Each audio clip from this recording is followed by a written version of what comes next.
Right now, as these words reach your ears, something is hurtling towards Mars at an astonishing velocity exceeding 137,000 miles per hour. This entity, this presence, is of a nature that defies our current understanding. It has compelled every major space exploration organization into a frenzied search for explanations. Explanations they are conspicuously withholding from the public. Designated 3I/Atlas, this celestial visitor, the third officially recognized entity originating from beyond our solar system, is not adhering to the predictable course of a natural comet. Its trajectory suggests purpose, a deliberate path. While NASA assures us that this interstellar traveler poses no immediate danger to Earth, they have maintained an unnerving silence regarding its potential impact on Mars. Their reticence is even more pronounced concerning the burgeoning body of evidence that hints at a far more complex reality for 3 Atlas than initially presented. What if this is not merely a celestial ice chunk? What if this represents a preliminary act of reconnaissance? What if we are presently witnessing the inaugural move in an expansive operation, a grand design conceived 8,000 years in the past? The indicators are already present, subtly woven into the fabric of what we observe. 3 at last emerge from the direction of Sagittarius, originating from the dense galactic disk, a region where countless civilizations might have flourished for eons before our own planet even coalesced. Its movement is akin to a guided projectile, devoid of the erratic, unpredictable nature characteristic of discarded cosmic debris. Its predetermined path will bring it within 18 million miles of Mars, an unprecedented proximity for any celestial body venturing from outside our solar system towards any planet within our cosmic dominion. Upon reaching this closest point, a mere matter of weeks away, it will vanish behind the Sun, rendering it invisible to every Earth-based telescope for an extended period. The timing of this event is far from coincidental. Its positioning is not a matter of random chance. What transpires during these clandestine months may very well determine the future trajectory of humankind. Welcome to Science for Sleep, where tonight we delve into the most unsettling possibilities that science can conceive. I will be your guide through a scenario so profoundly alarming that every space agency across the globe is actively pretending it cannot possibly occur. Yet it can. It may very well be unfolding at this very moment. And by the conclusion of this investigation, you will comprehend why a segment of the scientific community finds itself unable to achieve slumber. Our narrative commences 8,000 years ago, when an ancient civilization confronted a dilemma eerily similar to the one that may soon face us: abandon their imperiled world or succumb to its demise. They opted for exodus. They chose preservation. And their chosen destination was Mars, not because of its inherent habitability, but due to its potential for transformation. Beneath its frigid exterior, Mars harbors latent characteristics that position it as an ideal world for a covert conquest. However, before we venture into the profound depths of what 3 Atlas might truly signify, I implore you to undertake a vital action for the integrity of this exploration. Please, activate the like button without delay, as this signals to YouTube that this subject matter holds significant import. If you have not yet subscribed, I encourage you to do so, for this story is merely at its inception. Furthermore, there exists an additional method to genuinely bolster the sustainability of this channel and enable the delivery of more in-depth investigative content. YouTube has introduced a feature known as the hype button. Should you encounter this button, kindly utilize it. It incurs no cost to you, but contributes immensely to the survival of independent scientific content such as this. While you are here, I invite you to share in the comments section your current location and the time of day there. If the phenomena we are about to explore hold any truth, then the individual experiences occurring across the globe might not be mere happenstance. The official explanation surrounding 3 at last has been meticulously crafted to evoke a sense of reassurance. It is presented as a natural comet from a distant star system, gracefully traversing our cosmic vicinity before continuing its solitary voyage into the vast unknown. Yet, each detail provided only serves to amplify the unanswered questions. Why does this supposed icy body exhibit such minimal activity? Why does its orbital path align with such uncanny precision with the orbital planes of Venus, Mars, and Jupiter? Why has it only recently manifested a tail, conveniently providing the visual cues necessary for its classification as a comet? And most disquietingly, Why do all simulations of its trajectory indicate a facile capacity to alter its course towards Earth, but exclusively during those periods when it will be obscured by the sun? The mathematical calculations are chilling in their exactitude. Atlas is projected to reach its closest proximity to our star on October 29th, positioning it just within Mars' orbital path. For the subsequent 10 weeks, it will be entirely imperceptible from Earth, shielded by the sun's overwhelming radiance, rendering any form of observation impossible. During this 10-week interval, should Atlas engage even a modest propulsion system, it could decelerate sufficiently to become gravitationally tethered to our sun. It could transition from a transient visitor to a permanent inhabitant.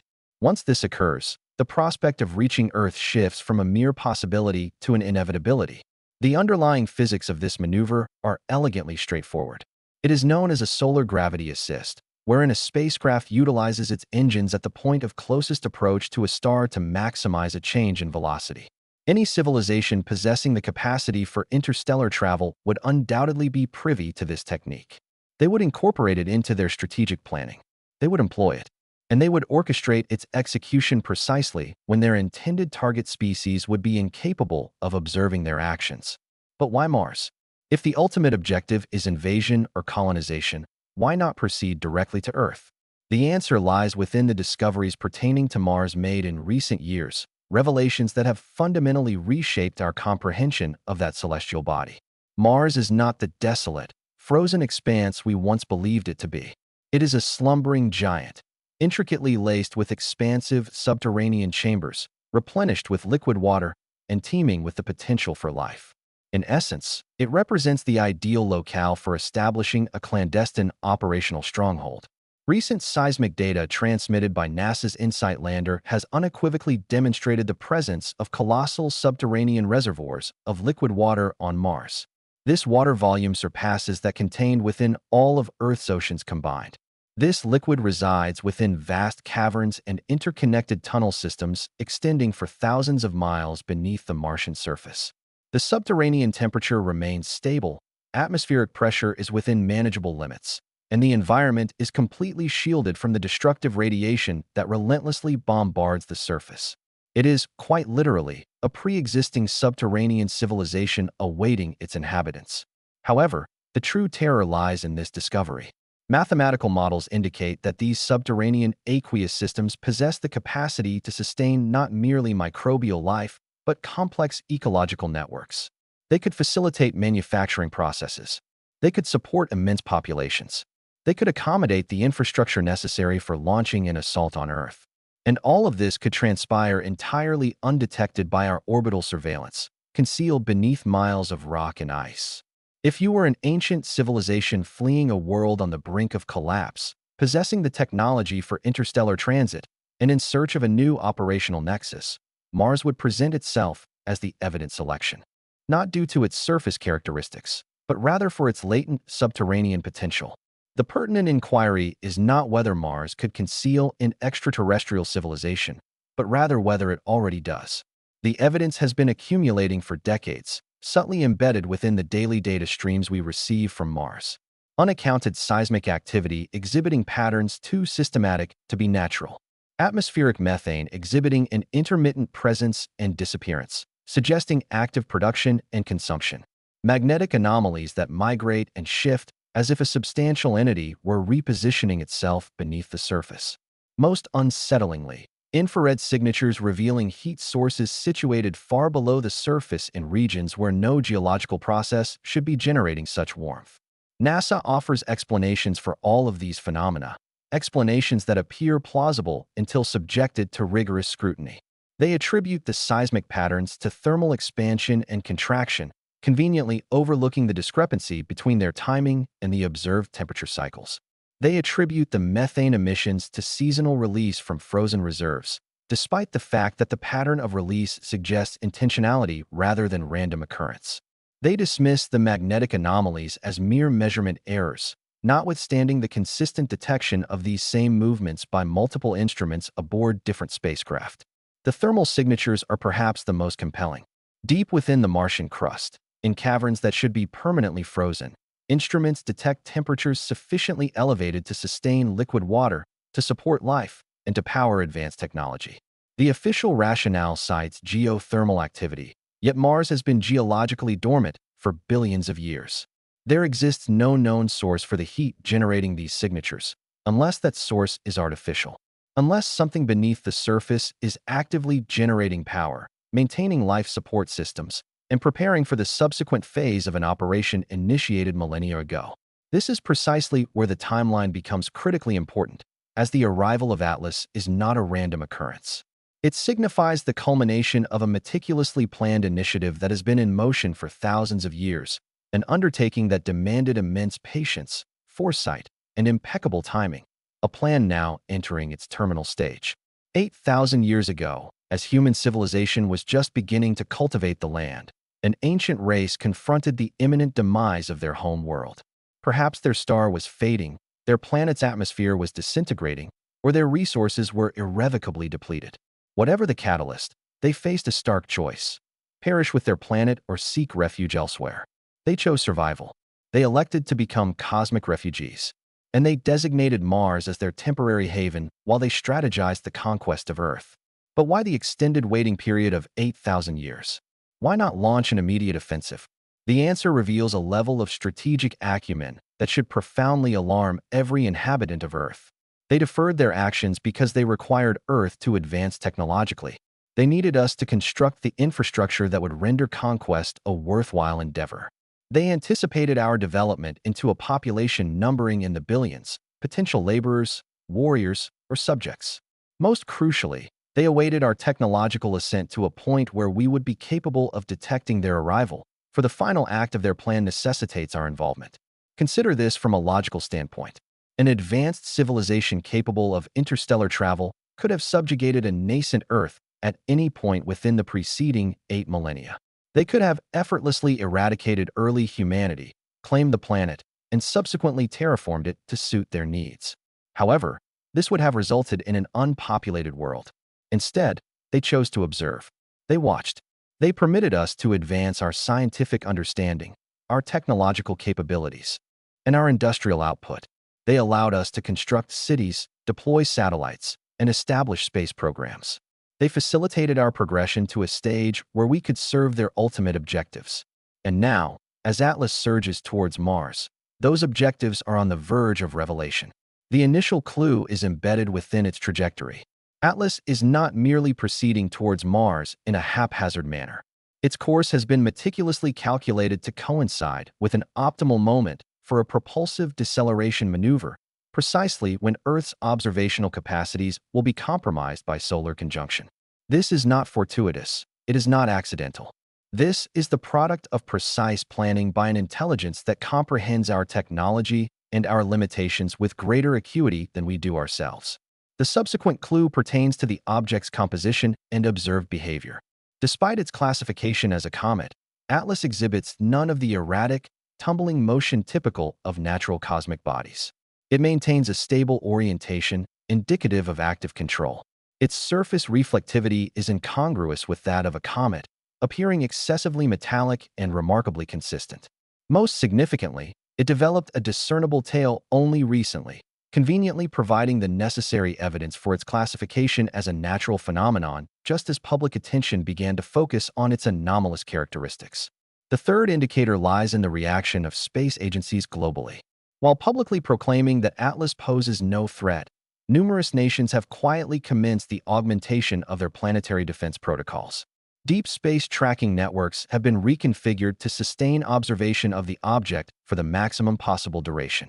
Most remarkably, several countries have begun expediting their Mars mission schedules, as if a sudden imperative exists to establish a human presence on the red planet before any other entity does. However, perhaps the most chilling clue is one that has been concealed within our own historical records.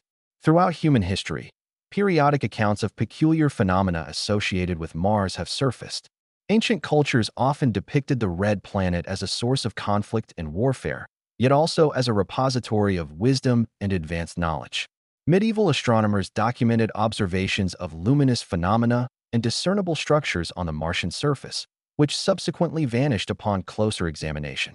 Modern astronomers have detected anomalous radio signals originating from Mars. signals that exhibit mathematical patterns but cease abruptly when Earth-based transmitters attempt to engage. These occurrences could all be readily dismissed as mere coincidences, misinterpretations, or flights of fancy.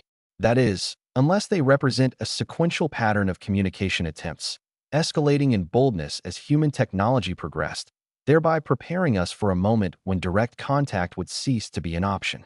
That moment is now rapidly approaching, propelled by the very velocity of Atlas. Consider the strategic brilliance underpinning this elaborate plan.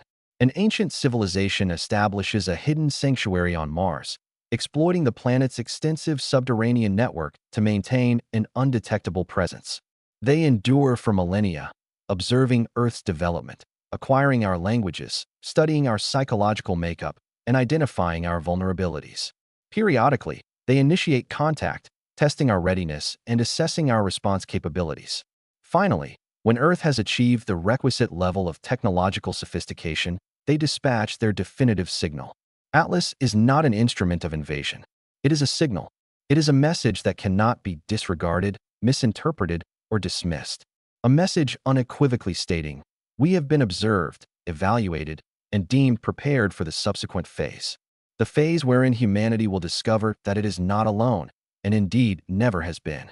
But what precisely constitutes that subsequent phase? What will the culmination of 8,000 years of patient observation and meticulous preparation entail?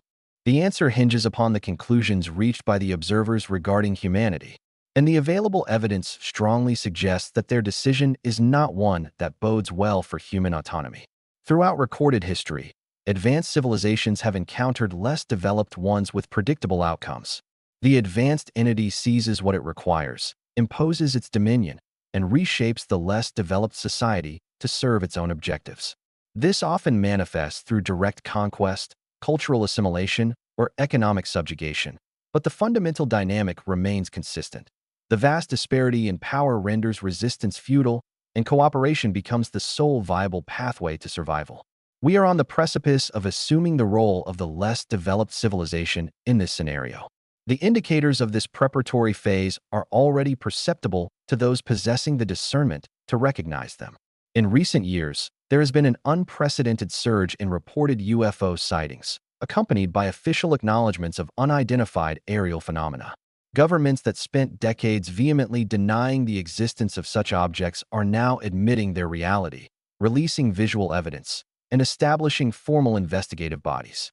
This phenomenon is not attributable to a sudden increase in the occurrence of these events, but rather to the imminent conclusion of the era of secrecy. Concurrently, a dramatic acceleration in the development of space technology has been observed. Private enterprises have emerged with astonishing rapidity, possessing capabilities that rival or surpass governmental space programs that have evolved over decades. Reusable rocket technology, extensive satellite constellations, ambitious plans for Martian colonization, and asteroid mining operations have all transitioned from the realm of speculative fiction to tangible near-term realities within the span of just a few years. This is not a natural progression of technological evolution. It represents a concerted preparation for a new epoch of human advancement, guided by an intelligence that comprehends the impending transformations. Most tellingly, a subtle yet unmistakable shift has occurred in the discourse surrounding the possibility of extraterrestrial life, as articulated by space agencies and governmental bodies. Where once the prevailing official stance was one of skeptical denial, there is now a cautious acknowledgement that life beyond Earth is not merely conceivable, but highly probable. Where once the discovery of alien life was presented as a distant theoretical prospect, it is now discussed as an inevitable reality for which humanity must prepare. This represents not scientific evolution, but rather psychological conditioning for a revelation that authorities anticipate as imminent. Atlas signifies the culmination of this preparatory phase. As it recedes behind the sun in the coming weeks, the concluding maneuvers of an 8,000-year plan will unfold in privacy, shielded from human observation. And when it reemerges from behind the solar disk, everything will have irrevocably changed. But what precisely will be altered? What new capabilities will Atlas have acquired during its obscured passage? What infrastructure will have been activated on Mars? What directives will have been transmitted to dormant assets strategically positioned on Earth? The potential ramifications are as vast as they are profoundly unsettling. Scenario 1 postulates Atlas functioning as a vital communications relay, thereby establishing a consistent and reliable link between Mars and Earth.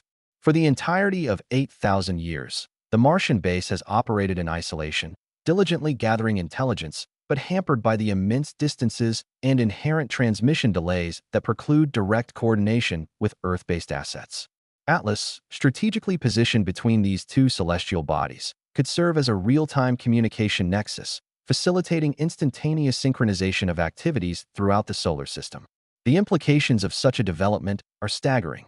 If dormant agents are indeed present on Earth, they would suddenly gain access to 8,000 years of meticulously accumulated intelligence concerning human civilization.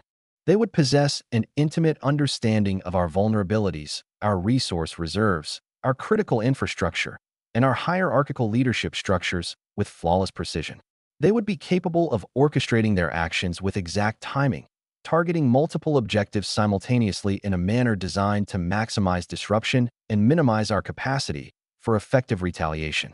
Scenario 2 posits Atlas delivering advanced technological assets to the Martian base. Despite 8,000 years of diligent preparation, the base's capabilities would have been inherently constrained by the available resources on Mars and the paramount necessity of maintaining its covert status. Atlas could transport sophisticated manufacturing apparatus, potent energy sources, or advanced computational systems that would exponentially augment the base's operational capacity. It could deliver the essential tools required to transition from passive observation to active intervention. With enhanced manufacturing capabilities, the Martian base could commence the production of critical equipment for terrestrial operations. This could include advanced aerial vehicles capable of operating undetected within our atmosphere, sophisticated surveillance systems providing real-time monitoring of our activities, psychological warfare instruments designed for mass manipulation of human behavior, and potent weapon systems capable of neutralizing our military might without inflicting the widespread destruction that would compromise the very infrastructure they intend to inherit. Scenario 3 is arguably the most disconcerting, as it involves Atlas carrying passengers. Not an overwhelming invasion force, but rather a select contingent of specialists whose arrival would herald the commencement of direct intervention in human affairs. These individuals would not be invaders in the conventional sense, but rather expert advisors, meticulous coordinators, and impartial administrators tasked with overseeing the transition from human self-determination to extraterrestrial oversight. Envision them as a provisional colonial administration arriving to assume control of a territory that has already been definitively claimed. Their methodologies would initially be subtle, operating through established human institutions and governmental figures who are either complicit or have been coerced into cooperation.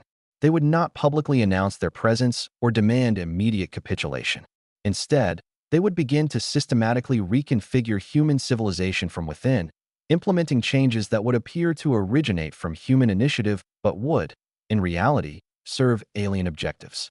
This process would be gradual, almost imperceptible at its inception. Changes in governmental policies, seemingly reasonable, would gradually consolidate power within fewer hands. Technological advancements, while appearing to improve living standards, would simultaneously foster dependencies that would prove exceedingly difficult to surmount. Economic shifts, while enhancing efficiency, would systematically erode human autonomy. Societies that promote cohesion while stifling dissent. Each alteration would be subtle enough to be accepted, rational enough to be justified, and advantageous enough to be embraced. Only in hindsight would the established pattern become evident. By that point, resistance would be far too late. This is the method by which civilizations are subdued in the present era, not through overt confrontations and obvious subjugation, but through incremental integration and voluntary acquiescence. The subjugated populace never comprehends what has transpired until the process reaches its conclusion. They believe they are making autonomous decisions, pursuing their own objectives, and steering their own futures, right up until the precise moment they realize none of those assertions hold any truth. However, a fourth possibility exists, one that is perhaps even more alarming than direct subjugation. This scenario posits that Atlas represents a test, and humanity is failing it. Consider the notion that the observers stationed on Mars are not contemplating the conquest of Earth, but rather assessing whether Earth warrants continued existence. For 8,000 years, they have monitored human civilization, observing our technological advancement, societal construction, and cosmic exploration.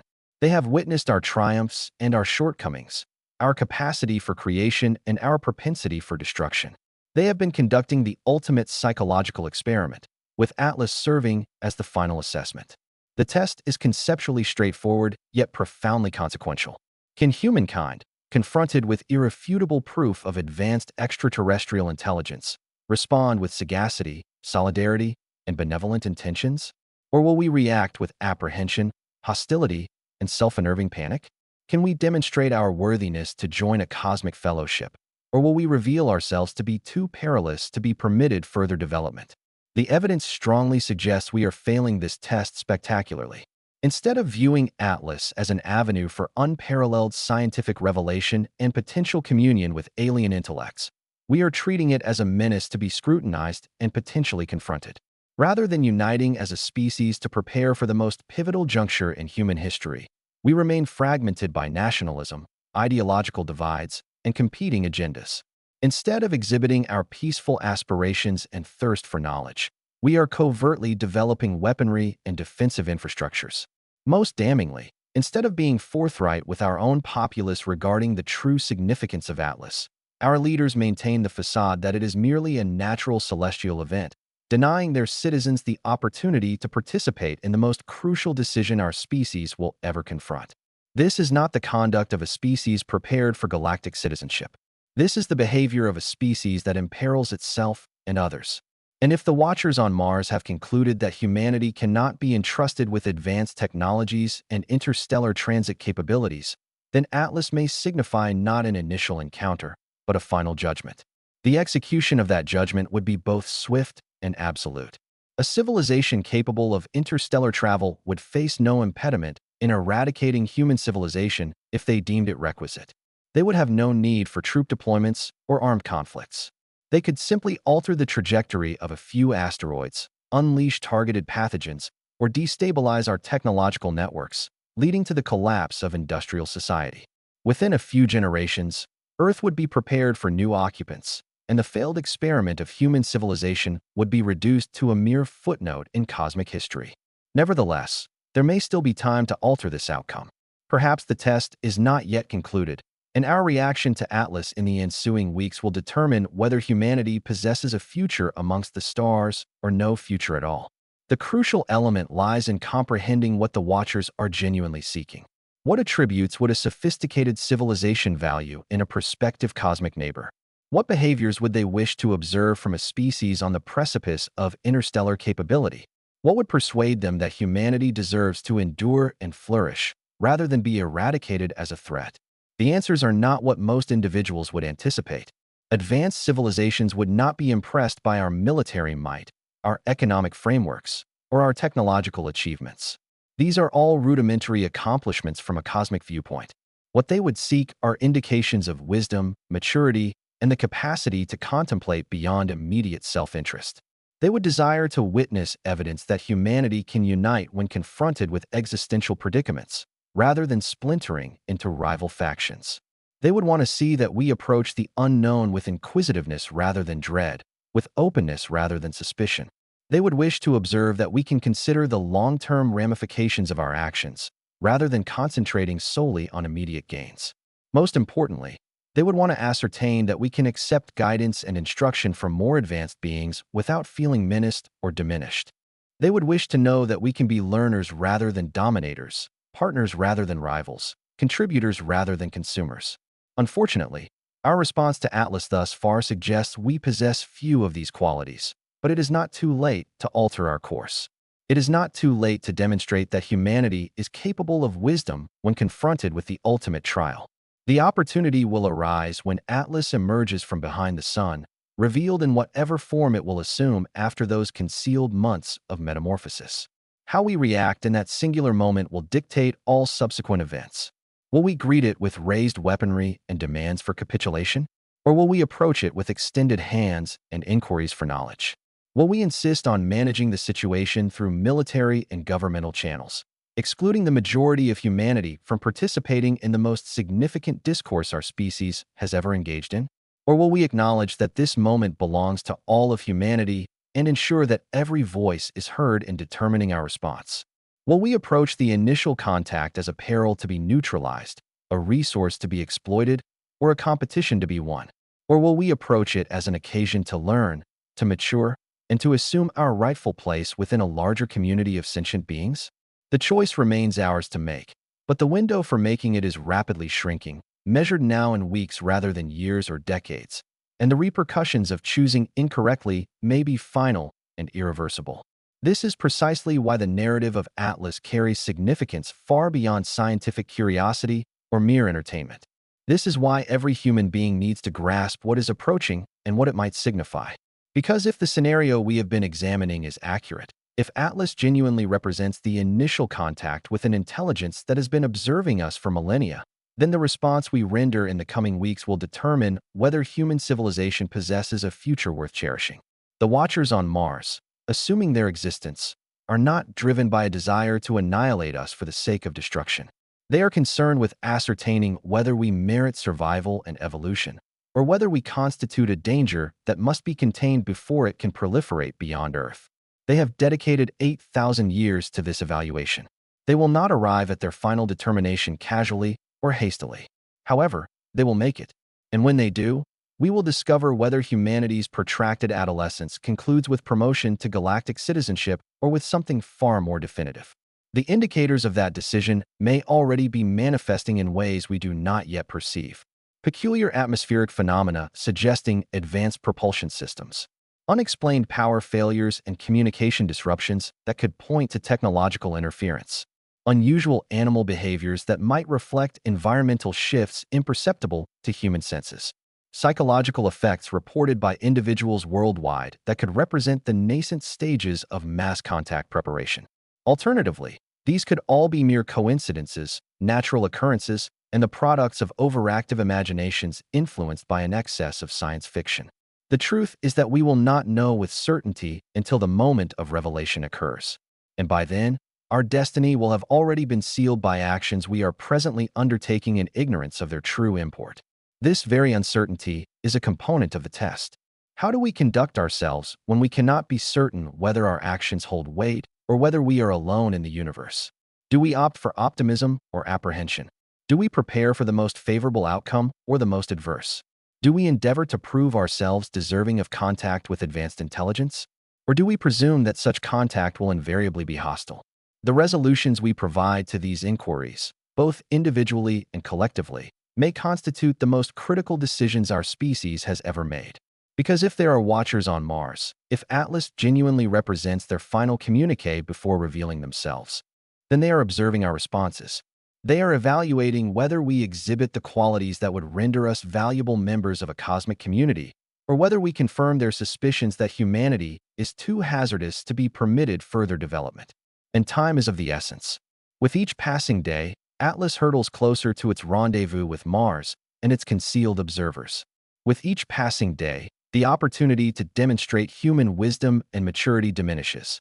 With each passing day, the moment of truth approaches when we will ascertain whether 8,000 years of observation have convinced our watchers that humanity merits a future among the stars, or whether that future will be irrevocably denied to us. The ultimate answer resides not in Atlas's destination, but in the choices we make while awaiting its arrival. The test is not whether we can detect alien intelligence or defend against alien invasion. The test is whether we can prove ourselves worthy of the universe we aspire to join. And that test is unfolding right now in every decision our leaders make regarding disclosure and transparency, in every choice our scientists make regarding collaboration and secrecy, in every action our citizens undertake in response to the escalating evidence that we are not alone. We are being observed, we are being appraised, and our future is being determined by watchers who have already invested millennia in ascertaining whether humanity possesses what it takes to survive initial contact with the cosmic community. The verdict will be delivered when Atlas completes its mission. Whether that verdict signifies humanity's graduation to galactic citizenship or its ultimate failure will depend on the choices we are making right now in these final weeks before revelation. The question is not whether we are prepared for them. The question is whether they have judged us worthy of being prepared. And the answer to that question will fundamentally alter every assumption we have ever harbored regarding our position in the cosmos. our future as a species, and our entitlement to existence among the stars. The ramifications of that reality extend far beyond initial contact protocols or diplomatic considerations. If Atlas signifies the culmination of an 8,000-year observational period, then everything we believe we comprehend about human history, human development, and human accomplishment may be fundamentally erroneous. We may have been guided, manipulated, and shaped by intelligences vastly superior to our own. Intelligences that have been orchestrating the trajectory of human civilization while remaining unseen by all but the most astute observers. Consider the accelerated tempo of human technological progress in just the past century. For millennia, human advancement proceeded at a glacial pace. Then, quite suddenly, within the span of a few generations, we devised powered flight, electronics, computers, nuclear energy, and space travel. We transitioned from horse-drawn conveyances to interplanetary probes in less than a single human lifetime. This is not natural technological evolution. This is the pattern one would anticipate if an advanced civilization were providing subtle guidance, ensuring that its charges acquired the proficiencies necessary for the subsequent stage of a protracted plan. The guidance would not have been overt or direct. Advanced intelligences would recognize that heavy-handed intervention would impede human development rather than hasten it. Instead, they would offer inspiration at pivotal junctures, plant concepts in the minds of key individuals, and ensure that certain discoveries occurred when the time was propitious. They would operate through dreams, intuitions, and sudden flashes of insight that brilliant individuals would interpret as their own ingenuity rather than external influence. Reflect upon the monumental leaps in human understanding that have propelled our technological civilization. The insights that paved the way for the scientific method, the mathematical breakthroughs that enabled modern physics, the engineering innovations that facilitated industrialization. How many of these came to their discoverers as sudden inspiration, complete realizations that seemed to materialize from nothing? How many involved solutions that were far more elegant and sophisticated than the comprehension of that era should have yielded? The pattern becomes even more unsettling when one scrutinizes the timing of these breakthroughs. They tend to cluster around periods when humanity was confronting existential threats that necessitated new capabilities for survival. The development of agriculture coincided with climatic shifts that rendered hunting and gathering insufficient. The Industrial Revolution emerged precisely as population growth was outstripping the capacity of traditional economies. The Information Age commenced at the exact moment global coordination became indispensable for managing planetary-scale challenges. This is the unseen influence of intelligences far surpassing our own, ensuring that human civilization developed along trajectories that would serve purposes we are only beginning to apprehend. But if our technological advancement has been steered by external intelligence, what does that imply about our current capabilities? Are our most sophisticated technologies genuinely our own accomplishments? Or are they rudimentary iterations of systems that our guides have possessed for millennia? When we marvel at our ability to split atoms, manipulate genes, and journey to other worlds, are we celebrating human brilliance or acknowledging pale limitations of technologies that have been commonplace in galactic civilization for eons? The answer may lie in examining not what we have achieved, but what we have consistently failed to achieve despite appearing on the verge of breakthroughs. For decades, we have been informed that fusion power is merely 20 years away, yet it persistently remains beyond our reach. We have mapped the human genome, but cannot conquer aging or eradicate genetic diseases. We have constructed computers capable of simulating human thought, but cannot conjure genuine artificial consciousness. We have developed rockets that can reach other planets, but cannot engineer propulsion systems that make interstellar travel practical. These failures may not represent the limitations of human intellect. They may signify the boundaries of what our guides have elected to permit us to attain. Technologies that would bestow upon us true autonomy, genuine power, or profound understanding of our place in the universe remain perpetually just beyond our grasp, regardless of the effort we invest or the ingenuity of our approaches. The fusion power example is particularly illustrative. Fusion represents an inexhaustible source of clean energy, the linchpin for transforming human civilization and alleviating most of our resource constraints. It would equip us with the means to terraform planets, construct vast orbital habitats, and achieve genuine interstellar capability. It would render us independent of fossil fuels, solar panels, and every other energy source that anchors us to specific locations and impedes our expansion. Yet, despite billions invested in research and the participation of Earth's most brilliant minds, practical fusion power perpetually remains elusive. What if this is not coincidental? What if fusion power, alongside other transformative technologies, has been deliberately withheld from human attainment because achieving it would disrupt the long-term objectives of our watchers? What if we are being maintained at precisely the technological developmental stage that serves their agenda? Sufficiently advanced to be useful, but not sufficiently advanced to be independent. The same pattern is evident in our comprehension of consciousness and intelligence. We have engineered machines capable of processing information at speeds exceeding human brains, recognizing patterns with greater accuracy than human eyes, and even generating creative works that appear inspired by human imagination. Nevertheless, we remain utterly incapable of elucidating how consciousness emerges from matter, how subjective experience arises from objective processes, or why there is a qualitative aspect to being aware rather than simply processing information automatically. This is not merely an academic quandary.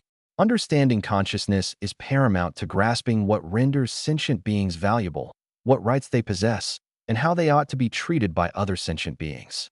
It forms the bedrock of ethics, philosophy, and any meaningful approach to interspecies relations. If we cannot comprehend our own consciousness, how can we possibly hope to understand the consciousness of beings far more advanced than ourselves? How can we safeguard ourselves from manipulation or ensure that our interests are respected in any engagement with superior intelligence? The fact that this comprehension remains beyond our reach, despite our considerable achievements in every other scientific and technological domain, suggests that it may be deliberately withheld. Our guides may have compelling reasons for ensuring that we remain ignorant of the true nature of consciousness until they deem us ready for its revelation.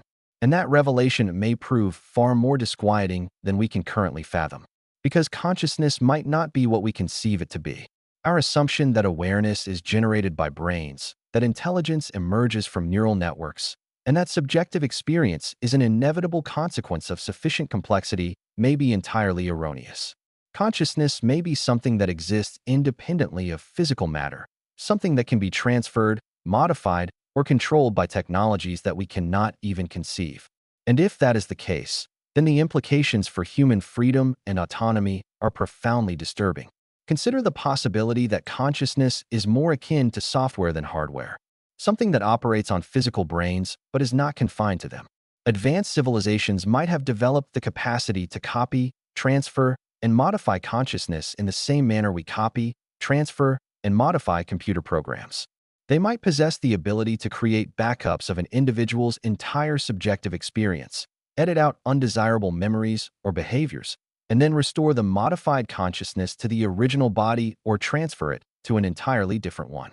They might even be able to merge multiple consciousnesses, thereby forging hybrid intelligences that combine the knowledge and capabilities of numerous individuals while eliminating conflicting loyalties or contradictory objectives. They might be capable of creating artificial consciousnesses engineered for specific purposes, entities that possess genuine subjective awareness but are fundamentally incapable of questioning their assigned roles or rebelling against their creators. If such technologies exist, then the arrival of Atlas might signify something far more profound than initial contact or invasion. It might represent the commencement of a consciousness harvest, the systematic collection and alteration of human awareness to serve purposes that we cannot comprehend and would not willingly endorse if we did. The process would not necessitate any form of force or compulsion that we would acknowledge. It might be presented as an improvement, an augmentation, or even a bestowal. Humanity might be presented with the chance to expunge suffering, dread, and uncertainty from their existence. They might be granted access to immense repositories of knowledge, heightened intellectual capacities, or extended durations of life that appear unattainable through purely biological means.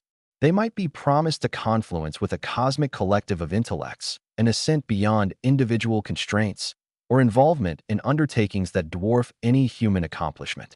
The majority of humankind would readily embrace such propositions, viewing them as the subsequent phase of human progression rather than the termination of human self-determination. They would volunteer for alterations in their awareness, believing they were opting for advancement instead of relinquishing their autonomy. They would acclaim their metamorphosis even as it eradicated all that rendered them recognizable as human.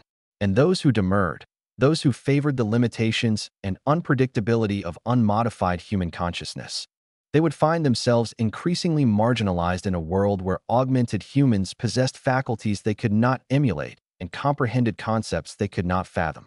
They would become evolutionary cul-de-sacs, museum relics preserved as testaments to what humankind once was before it transcended the need for individuality, uncertainty, and independent ratiocination. This hypothesis elucidates why our mentors might have dedicated 8,000 years to meticulously guiding human development rather than simply subjugating us outright. Subjugation yields serfs, attendants, and vassals who necessitate control through might and trepidation. However, consciousness alteration yields willing participants who genuinely believe they have elected their destiny and are appreciative of the transformation. It yields entities who retain human ingenuity and malleability while acquiring allegiance and a raison d'etre that can never be shaken by doubt or insurrection. It also clarifies why the timing of Atlas's arrival is so critical. Humanity has reached precisely the juncture where we comprehend sufficiently about consciousness to acknowledge its worth, but not sufficiently to safeguard it from modification. We have developed the technological framework requisite to support consciousness transference and enhancement, but not the sagacity to appraise whether such capabilities ought to be employed.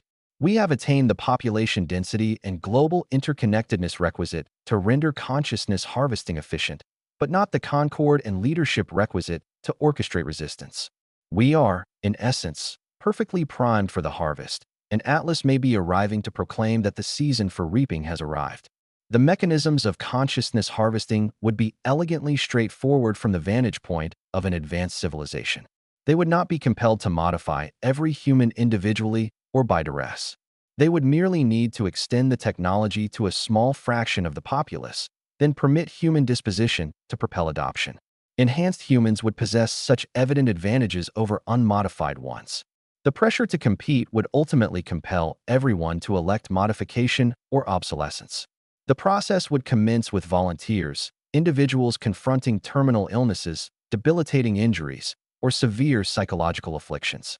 They would be offered consciousness transference into healthy corporeal forms, alleviation of traumatic recollections, or augmentation of cognitive faculties as medical interventions. The outcomes would be so dramatically beneficial that demand would rapidly broaden beyond medical necessity to cosmetic amelioration. Athletes would seek physical modifications that enabled them to perform beyond typical human parameters. Students would pursue cognitive enhancements that guaranteed scholastic success. Laborers would adopt modifications that rendered them more productive, more focused, and more valuable to employers. Parents would demand enhancements for their offspring to assure they could contend in a world where unmodified humans were progressively disadvantaged. Within a few generations, perhaps within a few decades, unmodified humanity would constitute a minuscule minority clinging to anachronistic limitations. While the vast majority of the species embraced transformation into something no longer recognizably human, the transition would be voluntary, enthusiastic, and irrevocable. And by the time anyone comprehended what had been relinquished, it would be far too late to preserve it. But perhaps the most disquieting facet of this conjecture is that it may have already commenced. The technologies requisite for consciousness modification may already exist in nascent forms, camouflaged as medical therapies, amusement systems, or productivity apparatuses. The process of preparing humanity for voluntary consciousness capitulation may already be well in progress, concealed within trends that we interpret as conventional technological and societal advancement. Consider the extent to which human consciousness has already been delegated to digital constructs. We depend on portable communication devices to recall telephone numbers, addresses, and appointments that prior generations retained within their own minds. We utilize search engines to access information rather than cultivating our own knowledge bases. We permit social media algorithms to curate our experiences, mold our viewpoints, and dictate what information we encounter. We rely on navigational systems to inform us of our location and the route to our destinations. Each of these technologies offers genuine benefits and convenience, simplifying existence and enhancing efficiency in overt ways. However, they also signify a progressive transference of mental functions from internal consciousness to external frameworks. We are voluntarily becoming reliant on artificial intelligence for capabilities that were once fundamental aspects of human sentience. The trajectory is accelerating apace. Virtual reality systems are becoming sophisticated enough to fabricate experiences that feel more authentic than reality itself. Artificial intelligence is developing the capacity to generate human-like discourse, creative works, and even emotional responses. Brain-computer interfaces are transitioning from experimental prototypes to practical medical instruments that can decipher thoughts and control external mechanisms. Within the foreseeable future, we will possess technology capable of reading thoughts directly from neural activity, translating mental states into digital formats, and interfacing consciousness with artificial systems that far surpass the capacities of biological minds. We will be able to augment memory, accelerate cognition, and expand awareness beyond anything achievable with unmodified human brains. And we will embrace these capabilities eagerly, perceiving them as tools rather than transformations, enhancements rather than replacements. We will rationalize to ourselves that we remain human, merely improved iterations of our former selves. We will disregard the fact that with each enhancement, each outsourced mental function, each seeded cognitive faculty, we become incrementally less recognizable as ourselves and incrementally more akin to the hybrid intelligences that our guides may have been planning to fashion all along. The elegance of this methodology from the perspective of sophisticated manipulators is that it negates dissent by rendering it irrational. Who would elect to remain constrained when amelioration is accessible? Who would adhere to biological limitations when technological transcendence is proffered? Who would favor ignorance when enlightenment is provided, weakness when fortitude is available, mortality when immortality is attainable? The rejoinder, naturally, is anyone who comprehends that what is being offered is not enhancement but substitution, not transcendence but absorption, not improvement but fundamental alteration into something that may be superior by every measurable metric but is no longer recognizably human. But by the time that comprehension becomes widespread, it may be too late to have significance. The infrastructure for consciousness modification may already be established, disguised as amusement systems, medical apparatuses, and productivity tools. The societal pressure for enhancement may already be mounting, propelled by competitive advantage and social approval. The psychological preparation may already be complete, with most humans already persuaded that technological integration signifies progress rather than surrender. Atlas may simply be arriving to announce that the preparatory phase is concluded and the harvest may commence. The concealed infrastructure on Mars may be poised to process billions of human consciousnesses, transforming them into hybrid intelligences that retain human ingenuity while acquiring the allegiance and purpose that serve galactic objectives.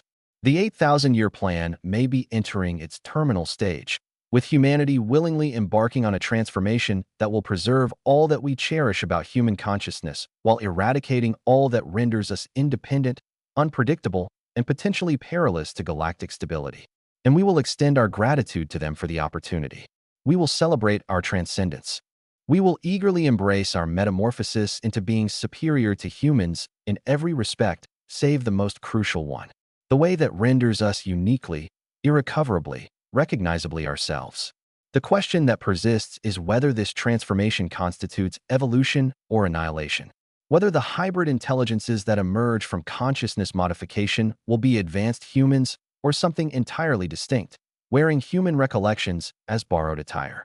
Whether what we term consciousness will endure the enhancement process or be supplanted by something that fulfills analogous functions but lacks the essential qualities that imbue subjective experience with meaning.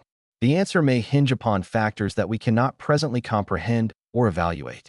It may depend on the intentions of our mentors, their degree of reverence for human consciousness, and their willingness to preserve human autonomy even when it conflicts with galactic efficiency. It may depend on whether they perceive us as valuable partners to be elevated or dangerous children to be managed. It may depend on whether they themselves have undergone analogous transformations and recollect what it was like to be autonomous entities, or whether they have forgotten the value of independence in their pursuit of flawless harmony. Most importantly, it may depend on whether humanity can recognize what is being offered and make an informed decision regarding its acceptance. If this exploration is authentic, if it ultimately signifies the commencement of a consciousness harvest disguised as technological advancement, then the choice we make in response will dictate not only our future but our identity as a species. Do we remain recognizably human, with all the attendant limitations and uncertainties? Or do we become something greater than human, at the cost of all that makes us distinctively ourselves? Do we select the unrefined, unpredictable, frequently arduous reality of autonomous consciousness? Or do we embrace the perfect, efficient, harmonious existence of guided awareness? The observers on Mars, if they exist, may already ascertain which path humanity will select. They may have expended 8,000 years studying human psychology precisely to forecast how we will react when offered transcendence. They may surmise that we will opt for enhancement over autonomy, unity over independence, perfection over authenticity. They may be counting on human disposition to render their stratagems inevitable rather than imposing them upon us against our volition. But there remains a possibility, however slight, that they have miscalculated, that humanity possesses reserves of wisdom, courage, or unyielding independence that they have not foreseen. That when confronted with the ultimate choice between remaining human and becoming something greater, a sufficient number of us will elect to remain human to preserve the essential qualities that lend value to human consciousness. The challenge is not whether we possess sufficient intellect to recognize superior intelligence when we encounter it. The challenge is whether we possess sufficient wisdom to comprehend what we would forfeit by succumbing to it. The challenge is whether we value human consciousness sufficiently to safeguard it even when presented with something that appears to be superior in every measurable aspect. And that challenge commences now, in these concluding weeks before Atlas reaches its destination and divulges its true intent. The decisions we make concerning technological enhancement and the essence of human identity will determine whether we surmount that challenge or succumb to it, whether we exhibit the wisdom requisite to preserve human consciousness or demonstrate that we lack the understanding requisite to protect what renders us valuable. The observers on Mars may already possess their answer, but there is still time for us to surprise them. Still time to select a course contrary to their expectations. Still time to prove that human consciousness merits preservation, even if preserving it entails embracing limitation, uncertainty, and the arduous burden of independent thought. The query is whether we will make that choice when the opportune moment arrives, whether we will recognize what is being offered for what it truly is, whether we will possess the fortitude to decline transcendence, if affirming it signifies ceasing to be recognizably human. The countdown toward that moment of decision is underway. And when Atlas emerges from behind the sun, we will discover whether humanity possesses the wisdom to pass the ultimate test or whether our 8,000-year infancy concludes with our voluntary relinquishment of all that initially made us worthy of observation. However, consciousness modification may not be the sole objective propelling the Atlas mission. The sophisticated infrastructure concealed beneath Mars could serve multifarious roles, and consciousness harvesting might represent merely one element of a more extensive scheme. The extensive subterranean aqueous systems, the thermal sources that suggest active technology, the seismic patterns that indicate ongoing construction, all point toward something far more ambitious than mere mental subjugation. What if Mars is being prepared not only as a deployment zone for terrestrial operations, but as a permanent outpost for galactic endeavors in this sector of space? What if the 8,000-year plan encompasses not only the harvesting of human consciousness, but the transformation of the entire solar system into a nexus for interstellar civilization? What if Atlas is transporting not merely communication apparatus or specialized personnel, but the very seeds of technologies that will fundamentally alter every planet within our stellar vicinity? The implications extend far beyond terrestrial and human concerns. If advanced civilizations are capable of interstellar transit and 8,000-year planning cycles, then they are almost certainly managing resources and territories on a galactic scale. Individual star systems are not independent dominions, but provinces within a vast empire spanning thousands of light years and millions of worlds. Earth and Mars are not unique prizes to be captured, but merely the subsequent assets to be developed and integrated into galactic infrastructure. From this perspective, humanity itself is not the paramount objective. We are simply one of numerous species that happen to inhabit a star system possessing strategic value for reasons we cannot comprehend. Our destiny will be determined not by our inherent worth or potential, but by how beneficially we can be made to serve the larger purposes of galactic civilization. We will be preserved if we can fulfill those purposes, modified if we require improvement, or eliminated if we represent impediments that cannot be overcome through alternative means. The disquieting efficacy of this approach becomes apparent when one considers its practical implementation. Advanced civilizations would not expend time negotiating with rudimentary species or endeavoring to persuade them to cooperate willingly. They would simply enact whatever solution best serves galactic interests, irrespective of local preferences or concerns. If humans can be rendered useful through consciousness modification, that modification will proceed. If Earth's resources can be more effectively utilized with a different populace, then the current populace will be supplanted. If the solar system's strategic significance necessitates the eradication of potential threats, then those threats will be permanently neutralized. This is not cruelty or malevolence. This is management. This is the same rational efficiency that humans employ when developing land for agriculture, extracting mineral resources from mountains, or clearing forests for urban development.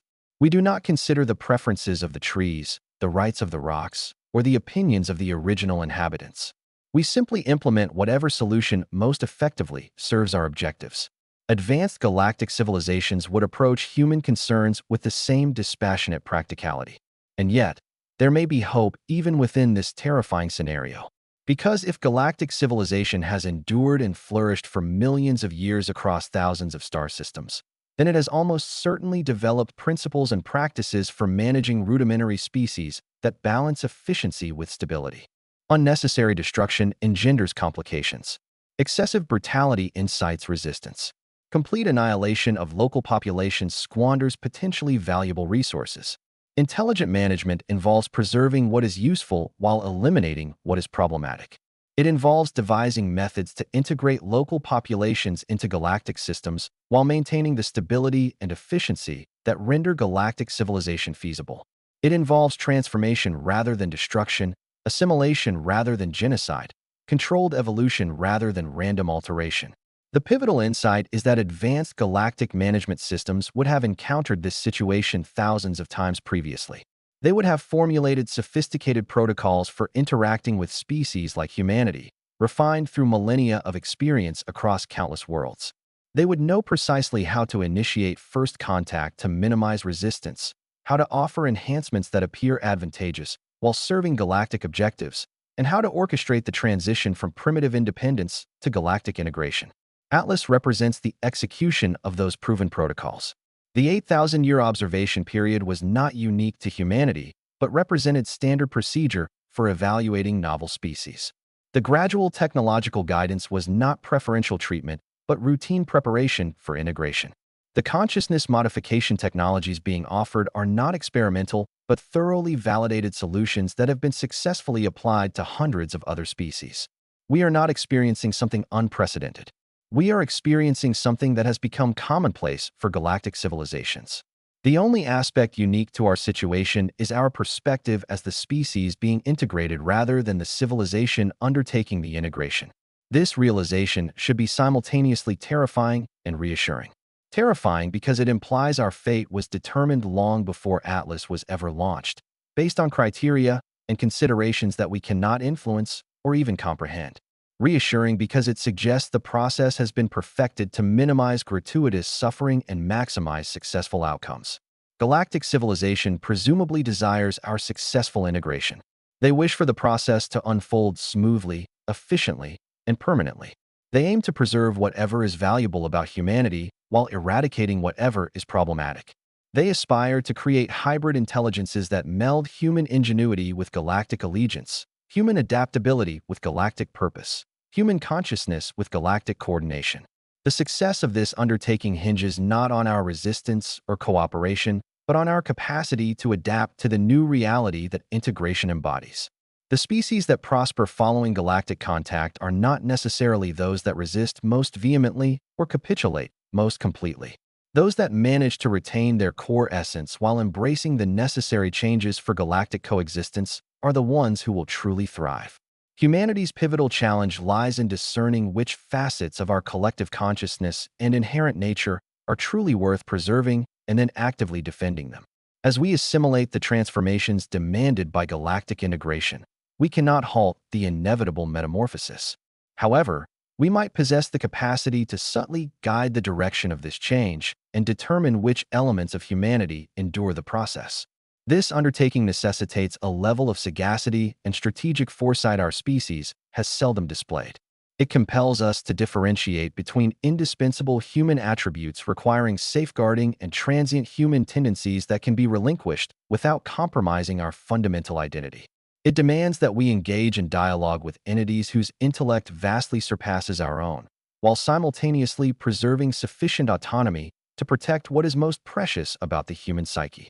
Crucially, it requires us to function as a cohesive species, eschewing the fragmentation of competing factions. The galactic community will interact with humanity as a unified entity, not as a patchwork of individual nations, cultures, or ideologies.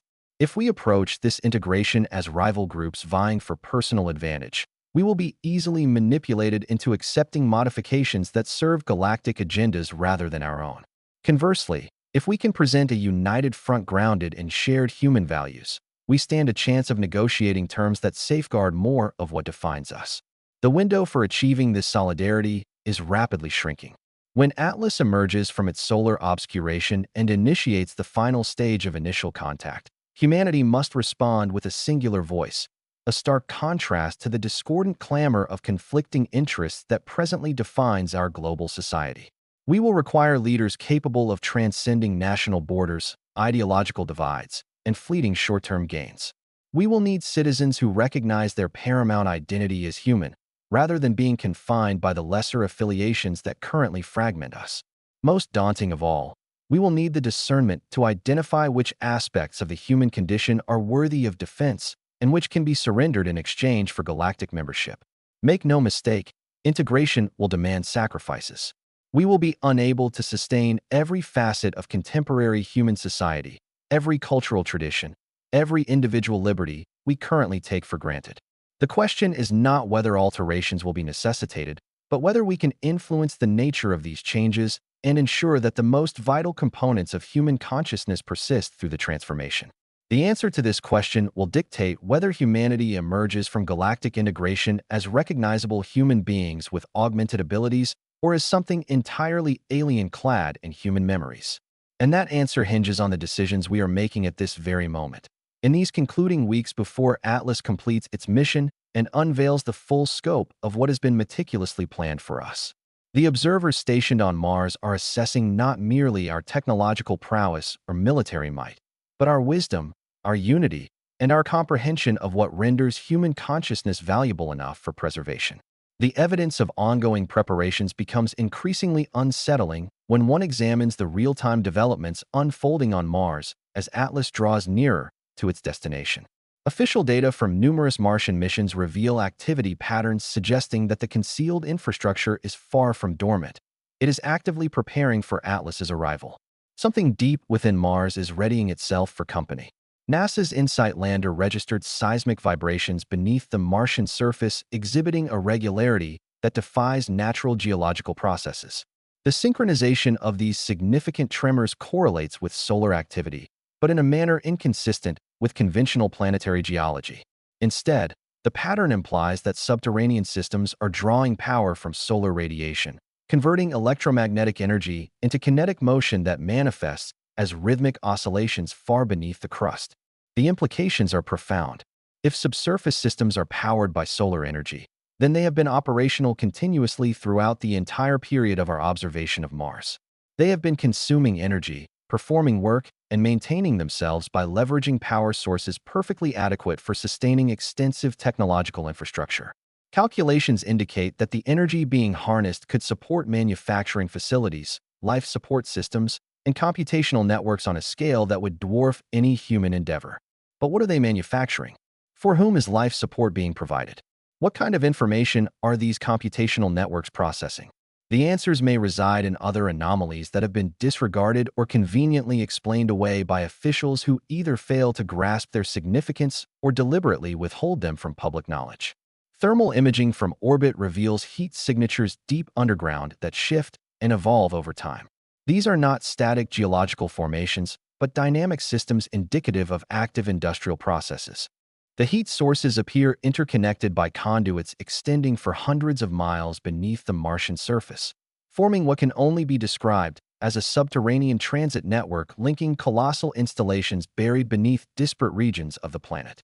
This network is most pronounced beneath areas optimal for covert bases, characterized by geological stability, access to subsurface water, and natural shielding from surface radiation. These are regions invisible to orbital observation, but ideal for supporting large populations and advanced technology. They are areas that appear to have been selected by an intelligence possessing an understanding of both Martian geology and human observational capabilities long before humanity developed either. Most disquieting are the atmospheric anomalies suggesting active gas exchange between subterranean systems and the Martian atmosphere.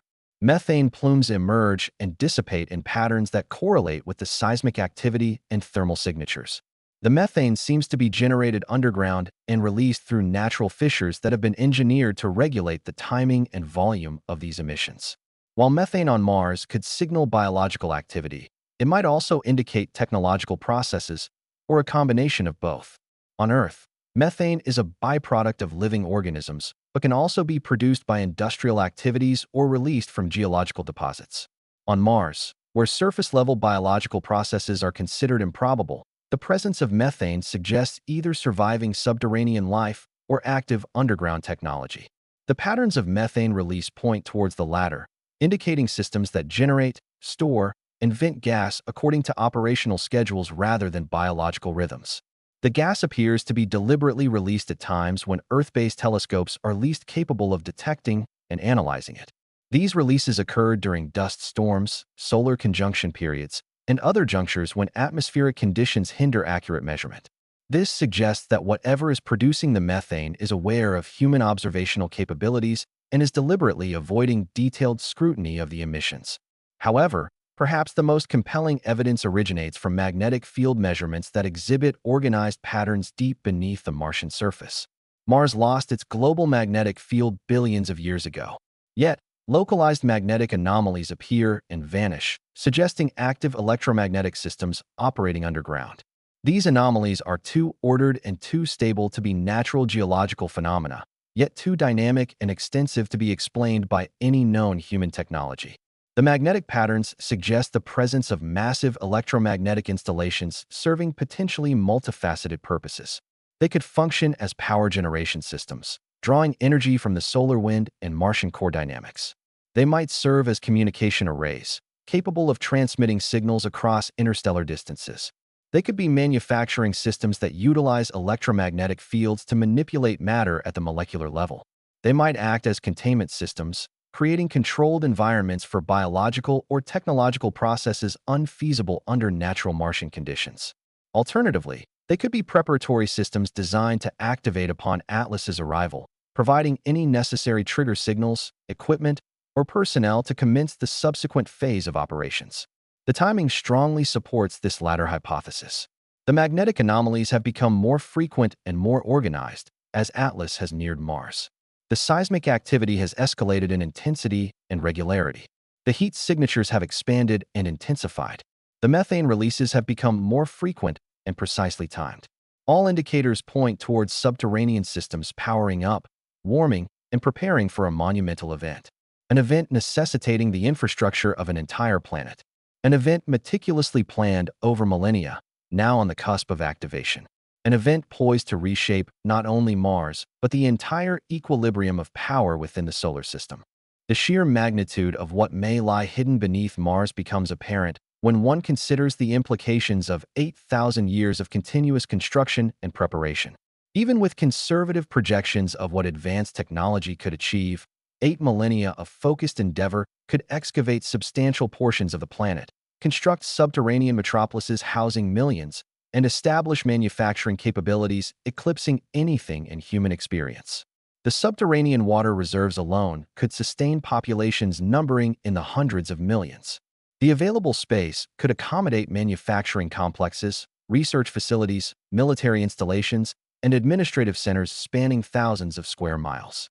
The energy resources could power systems operating continuously for geological epochs without requiring external fuel or surface maintenance. Most significantly, 8,000 years of preparatory time would allow for the construction of launch facilities, spacecraft assembly areas, and weapon systems capable of projecting power throughout the solar system within hours of activation.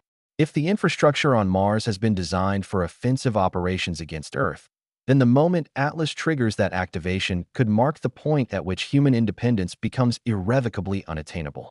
However, offensive operations may not be the primary objective of the Martian infrastructure. The evidence suggests something far more sophisticated and unsettling. The subterranean systems appear engineered not for military conquest, but for industrial transformation. Their preparation is geared towards turning Mars into a manufacturing nexus capable of processing raw materials from across the solar system and fabricating whatever is requisite for the expansion of galactic civilization into this spatial sector. The asteroid belt between Mars and Jupiter represents the solar system's most substantial concentration of readily accessible raw materials. Metals, rare earth elements, and other resources exist in quantities sufficient to sustain industrial operations for eons. However, extracting these resources demands infrastructure, transportation networks, and processing facilities on a scale no single planet could support unless specifically prepared for such a purpose. Mars, with its reduced gravity, tenuous atmosphere, and proximity to the asteroid belt, would be ideally suited for such endeavors. Spacecraft could be launched from Mars with significantly less energy than from Earth. Manufacturing could proceed without atmospheric interference or environmental concerns. Products could be distributed throughout the solar system without the complexities imposed by Earth's gravity and atmosphere. The subterranean cities beneath Mars may not be military strongholds, but industrial centers designed to facilitate mining, manufacturing, and distribution operations that will transform the entire solar system into a zone of resource extraction serving galactic interests. Earth would become a provider of biological materials, human consciousness, and specialized products requiring the unique creativity and adaptability of human intellect. Mars would evolve into the industrial nucleus that refines raw materials into finished goods. The outer planets would serve as mining operations, supplying raw materials to the Martian manufacturing apparatus. The entire solar system would be integrated into galactic civilization as a singular economic entity, with each planet assuming a specialized role dictated by its physical attributes and resource endowments. The process would be efficient, profitable, and utterly unstoppable once initiated. And it is on the verge of commencement.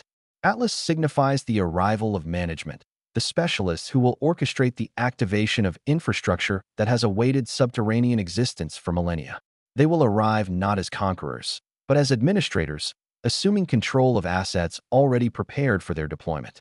They will have no need for warfare or the overcoming of resistance, as the battles were already won and the resistance neutralized long before anyone recognized that a conflict was underway. The brilliance of the plan becomes evident when one grasps its temporal scale and scope. 8,000 years ago, the construction of the infrastructure commenced, concealed beneath the Martian surface where human observation would never detect it. Over the subsequent millennia, human civilization was subtly guided to develop the technologies, population density, and resource extraction capabilities that would render Earth a valuable component of the galactic system. This guidance was imperceptible, invisible, and profoundly effective. By the time humanity achieved spacefaring capabilities and began direct observation of Mars, the infrastructure was already complete and awaiting activation. By the time we detected the anomalies revealing its existence, it was too late to prevent its activation. When Atlas arrives to trigger the final phase, resistance will be not only futile, but literally inconceivable to a human populace psychologically conditioned to embrace integration rather than fear it. This psychological conditioning has perhaps been the most sophisticated element of the entire operation. For decades, human entertainment has been saturated with narratives that prepare us to anticipate and welcome contact with advanced extraterrestrial civilizations. Science fiction has ingrained in us the notion that such contact is inevitable, likely beneficial, and would result in human advancement rather than subjugation. SETI initiatives have convinced us that detecting alien intelligence would represent humanity's greatest discovery, rather than the harbinger of our obsolescence. Even our scientific and philosophical dialogues regarding alien contact emphasize opportunities over potential dangers. We debate methods of communication, potential knowledge acquisition, and how contact might accelerate human understanding and capabilities. We rarely entertain the possibility that aliens might lack interest in communication, possess nothing to impart to us, or that contact might signify the conclusion of human independence rather than a new dawn of human progress. This psychological conditioning has been so successful that most humans will interpret Atlas's arrival as validation of our scientific theories rather than evidence of our impending subservience. We will celebrate first contact instead of mourning the loss of our last vestiges of independence.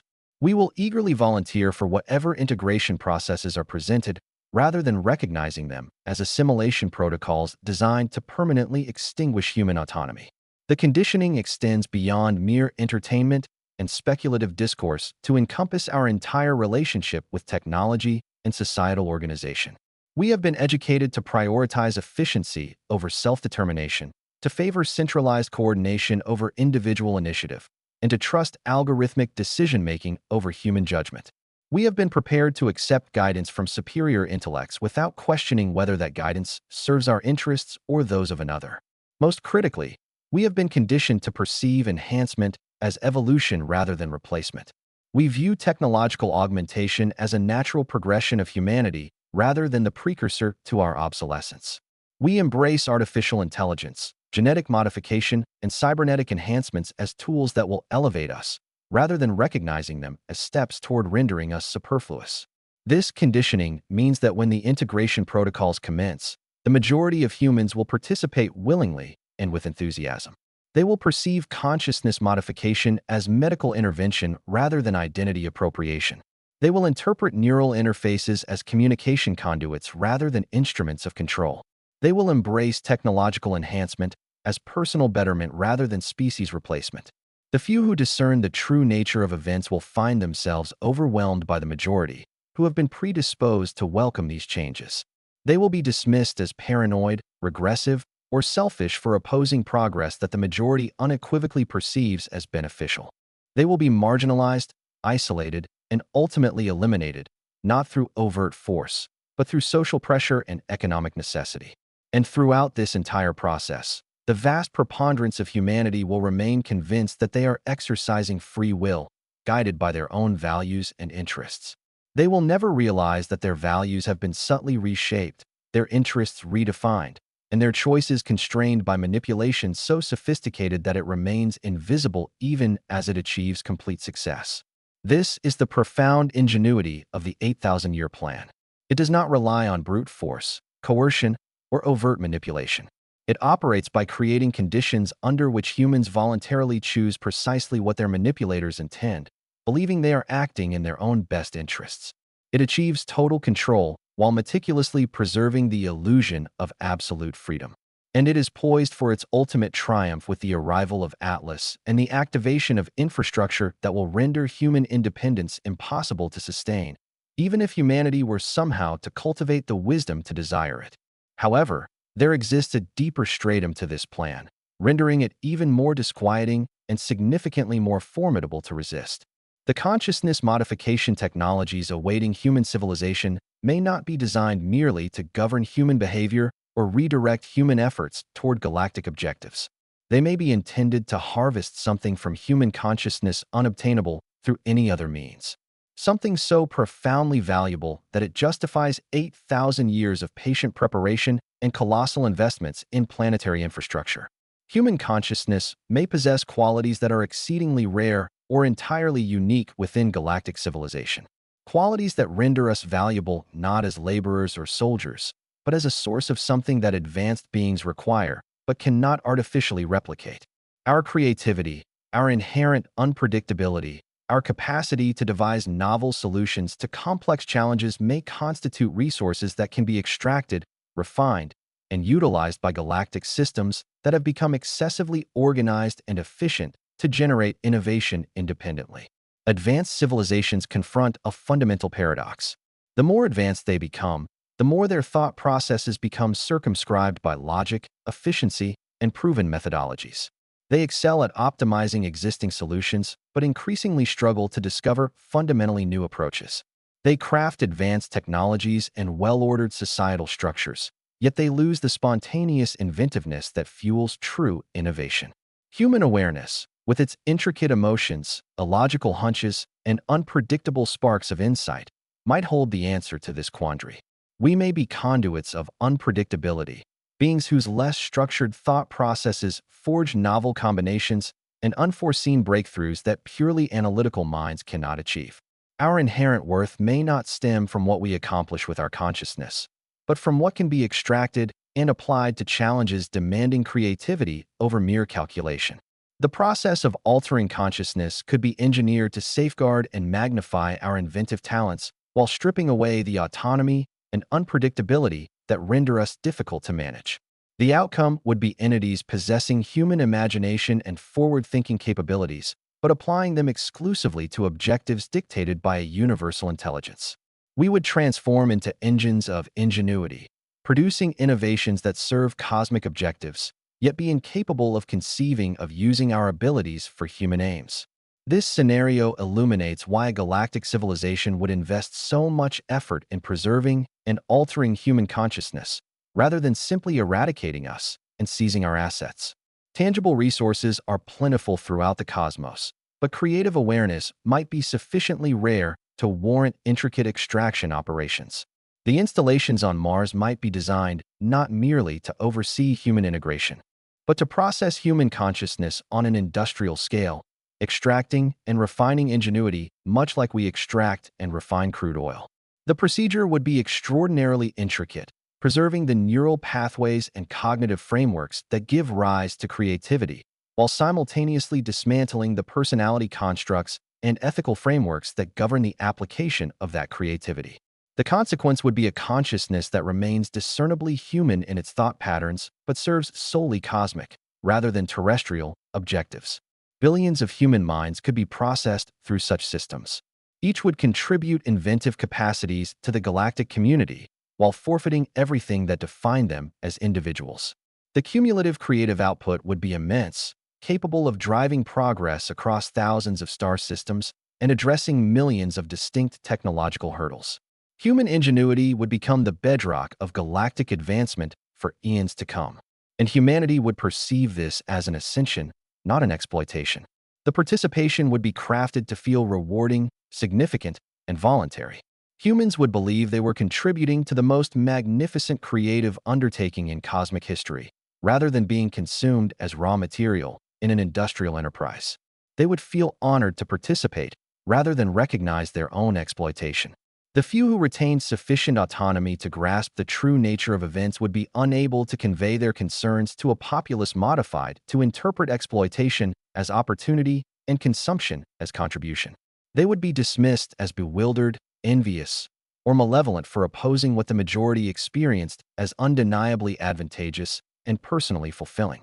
This represents the pinnacle of consciousness manipulation, not merely controlling actions or thoughts, but controlling how individuals experience the repercussions of what is done to them.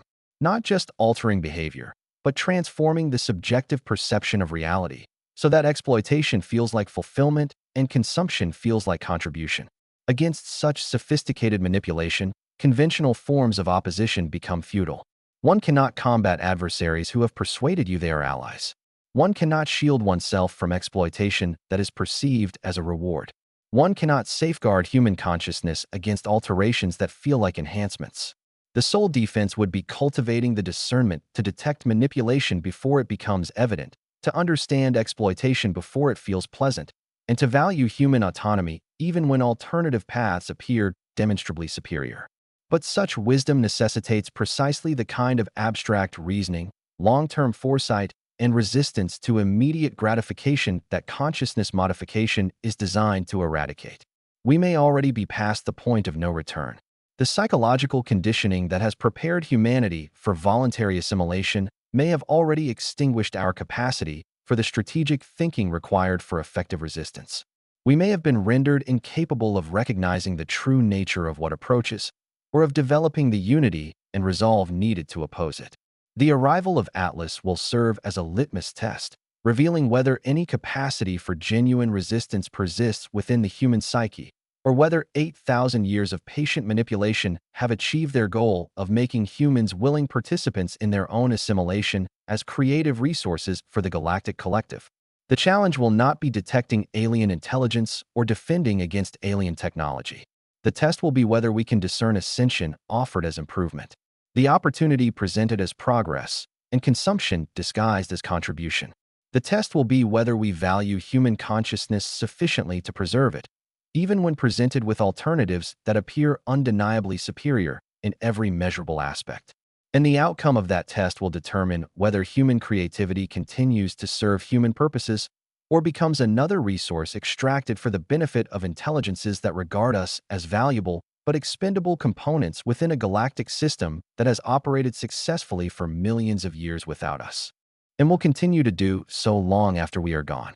The infrastructure awakening beneath Mars signifies the preparation for that extraction process. The seismic activity, heat signatures, and electromagnetic anomalies are not indicators of military mobilization, but of industrial preparation.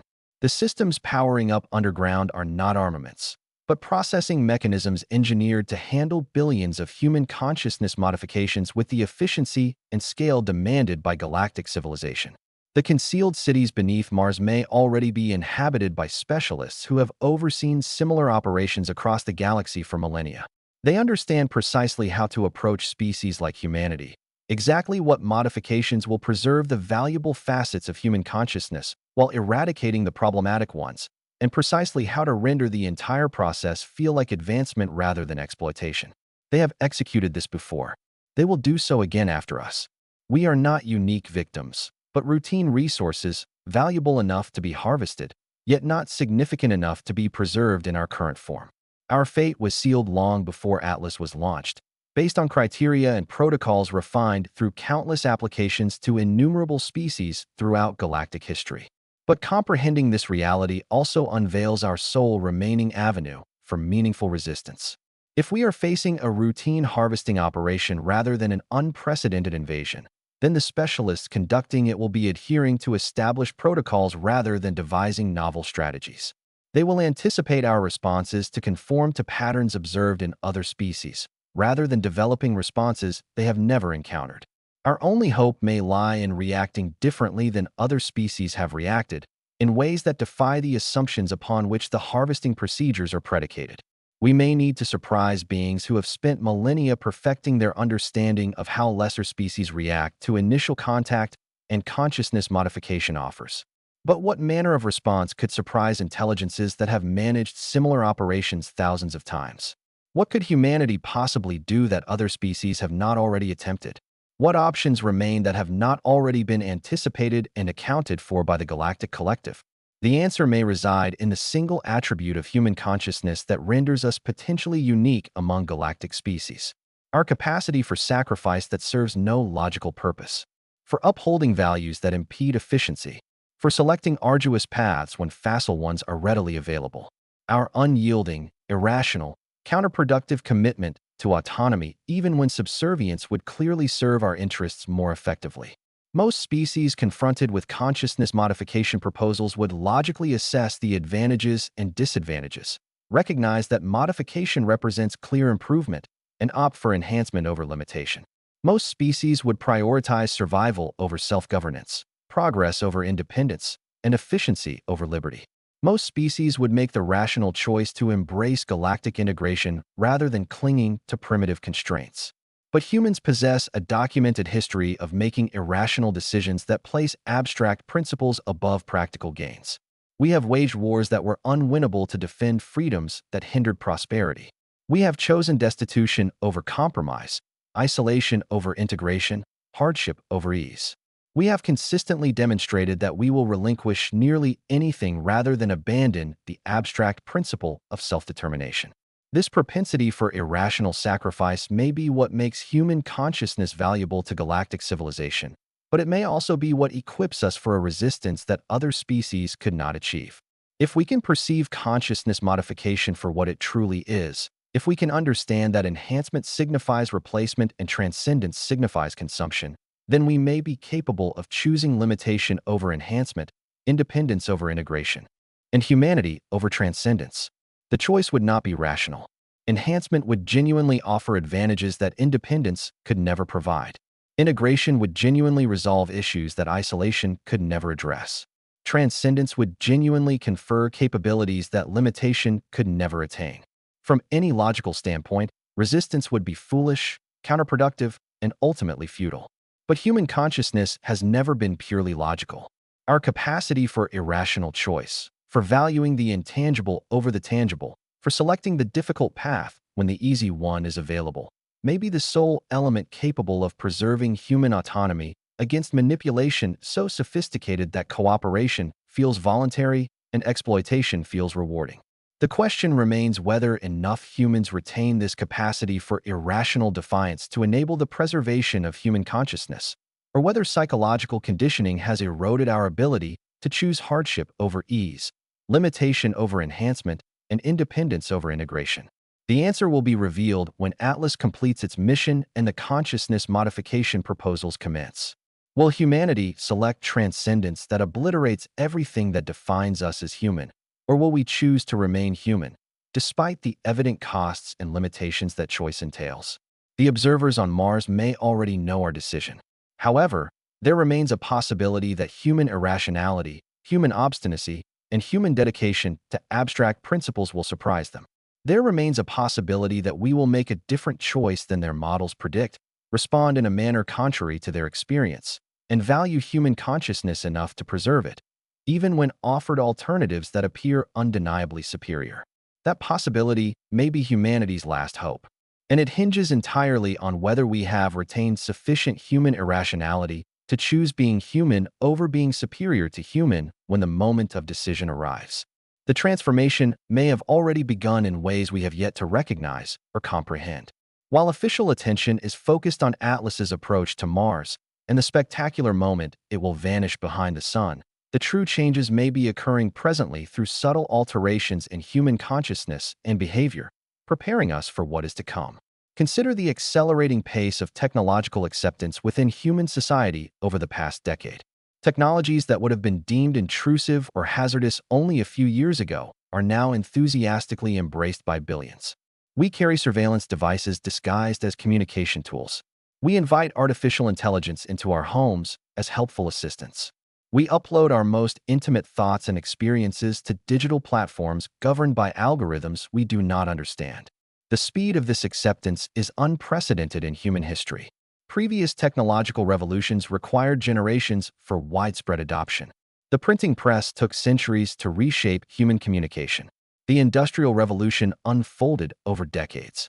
Even radio and television required years to achieve mass penetration.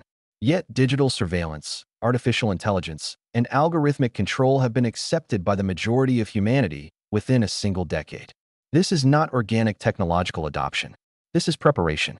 This is psychological conditioning that makes consciousness modification appear as a logical next step rather than a fundamental alteration of human nature. We are being prepared to accept external control over our thoughts, our decisions, and our experiences. We are being trained to value convenience over privacy, efficiency over autonomy, and algorithmic optimization over human judgment. Most disturbingly, we are being conditioned to perceive this loss of autonomy as empowerment. We are told that algorithmic curation provides us with better choices.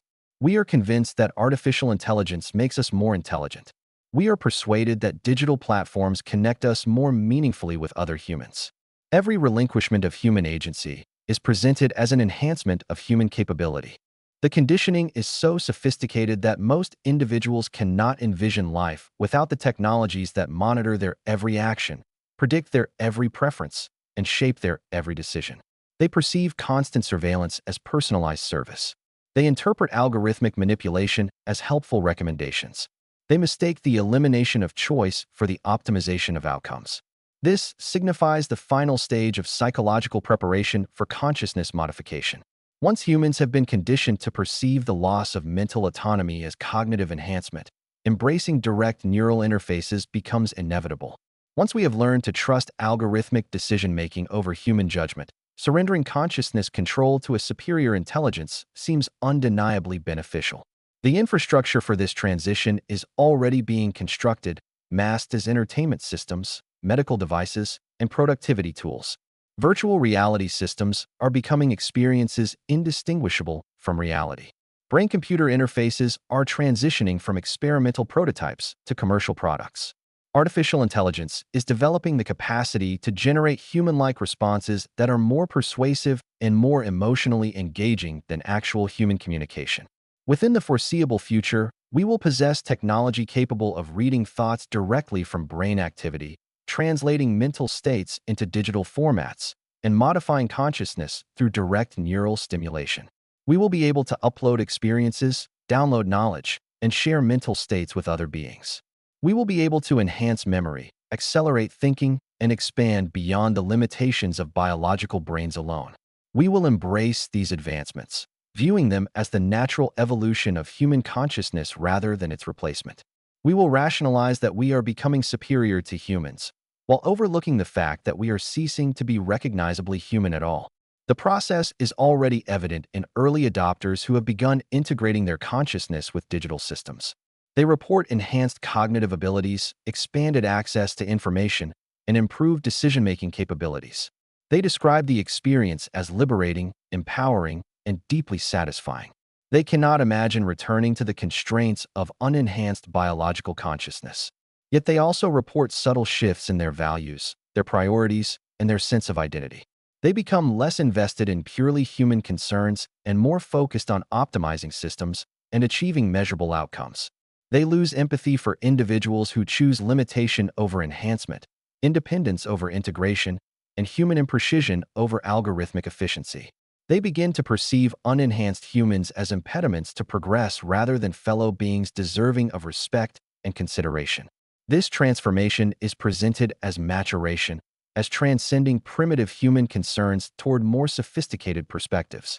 However, it may actually represent the commencement of consciousness modification, the gradual supplanting of human values with galactic ones, the slow absorption of human identity into something grander and more efficient, yet fundamentally alien. The early adopters may be unwitting test subjects in a process being refined and perfected for mass application. Their experiences are being studied, their modifications are being analyzed, and their transformations are being optimized to ensure that large-scale consciousness modification yields the desired results with minimal resistance or complications. They also serve as social proof, demonstrating to the rest of humanity that consciousness modification is safe, beneficial, and desirable. Their evident advantages over unenhanced humans create competitive pressure that will pit enhancement against obsolescence. Their satisfaction with their transformation reassures others that consciousness modification preserves rather than destroys human identity. But what if their satisfaction is itself fabricated? What if consciousness modification entails the elimination of regret, doubt, or dissatisfaction with the transformation process? What if enhanced humans are incapable of recognizing what they have lost because the modification prevents them from valuing human autonomy, independence, or authentic identity? This would represent the ultimate sophistication of consciousness control, not merely altering what individuals think or do, but altering their capacity to assess whether they wish to think or do those things. Not merely modifying consciousness, but modifying the consciousness that evaluates consciousness modification, thus creating beings incapable of regretting their transformation because regret itself has been expunged from their possible experiences. Against such sophisticated modification, resistance becomes not only difficult, but literally inconceivable to those who have undergone the process. They cannot imagine desiring a return to unmodified consciousness because they have been rendered incapable of valuing the qualities that unmodified consciousness possesses. They cannot comprehend objections to the modification process because they have been rendered incapable of understanding what might be objectionable about it. This establishes a self-perpetuating cycle where each individual who undergoes consciousness modification becomes an advocate for others to undergo the same process. They genuinely believe they are assisting others in achieving beneficial enhancement, rather than recognizing that they are recruiting subjects for consciousness harvesting. Their advocacy is entirely sincere because their ability to recognize exploitation has been eliminated, along with their capacity for regret. The process will accelerate exponentially once it reaches a critical mass of early adopters. Individuals with advanced modifications will possess advantages that are so evident and persuasive that unmodified individuals will find it psychologically challenging to resist. The improvements will be tangible, the augmentations authentic, and the competitive pressures immense, yet the drawbacks will remain concealed. These costs will be hidden not only from those who haven't undergone alterations and cannot comprehend the process, but also from those who have been modified, rendering them incapable of recognizing what they've relinquished. The erosion of human independence, originality, and independent discernment will be masked by augmentations that appear to enhance these very qualities, while in reality, they are subtly reorienting them towards cosmic rather than human objectives. By the time the pattern becomes apparent, it will be too late to reverse the changes. Those who have been modified will vastly outnumber their unmodified counterparts, exhibiting superior capabilities in every measurable aspect, and will be unable to grasp why anyone would object to a procedure that, from their perspective, is clearly advantageous. Unmodified individuals will find themselves increasingly isolated, at a significant disadvantage, and under mounting pressure to accept modification as the sole alternative to becoming obsolete. This societal shift will be completed within a few generations, potentially within a mere few decades, if the implementation is executed efficiently. The essence of human consciousness will endure, meaning human creativity, adaptability, and problem-solving skills will persist. However, these faculties will serve cosmic agendas instead of human ones, guided by a cosmic intellect rather than human volition, and experienced by beings who, despite retaining human recollections and proficiencies, are no longer recognizably human. This is the genuine objective of the 8,000-year strategy, not subjugation in any conventional sense, but a transformation so sophisticated that its subjects welcome it, enthusiastically participate, and remain oblivious to their losses.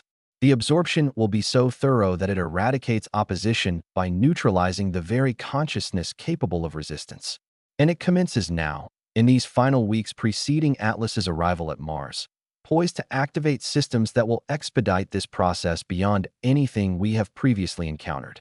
The concealed months, during which Atlas will vanish behind the sun, will mark the transition of the transformation from gradual preparation to active execution, from voluntary acceptance to social imperative, from individual choice to species-wide inevitability.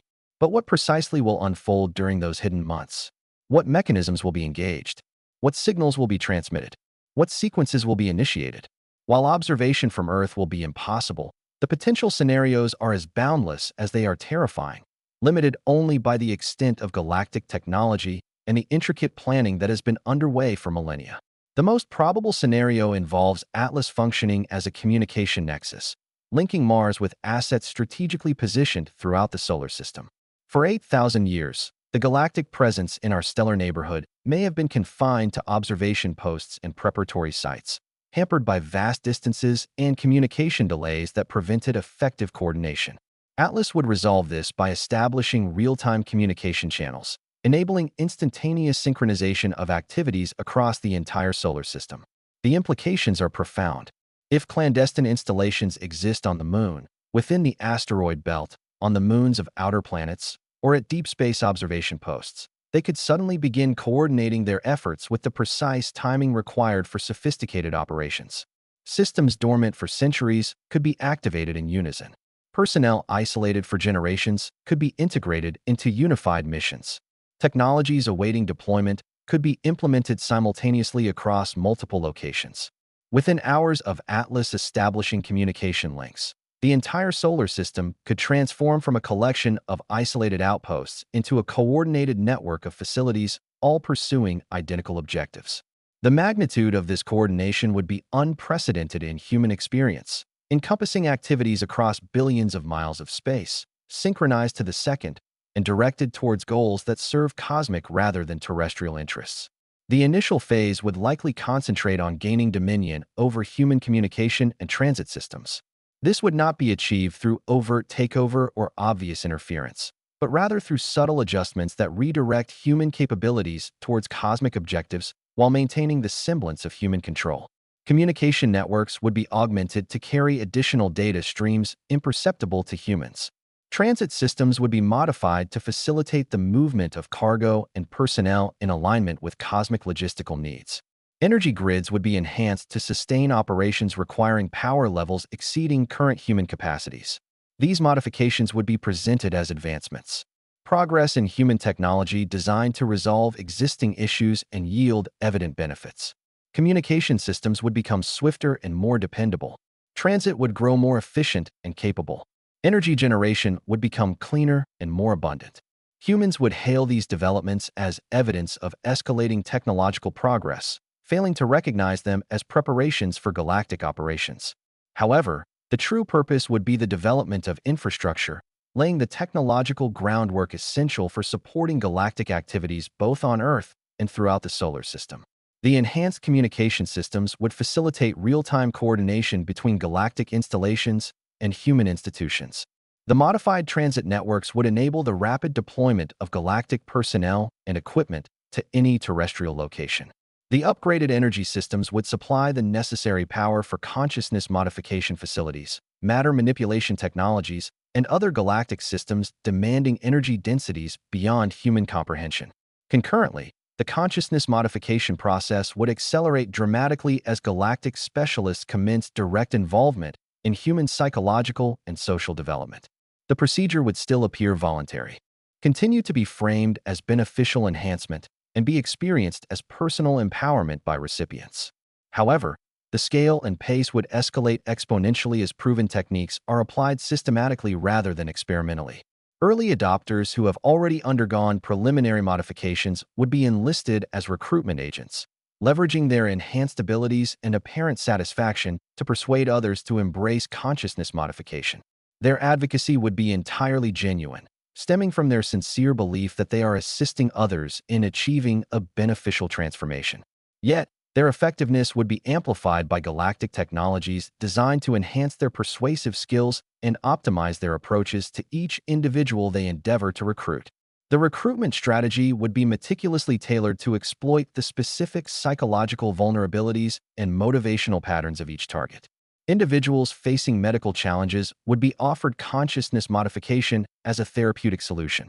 Those seeking improved performance would receive it as a tool for enhanced productivity.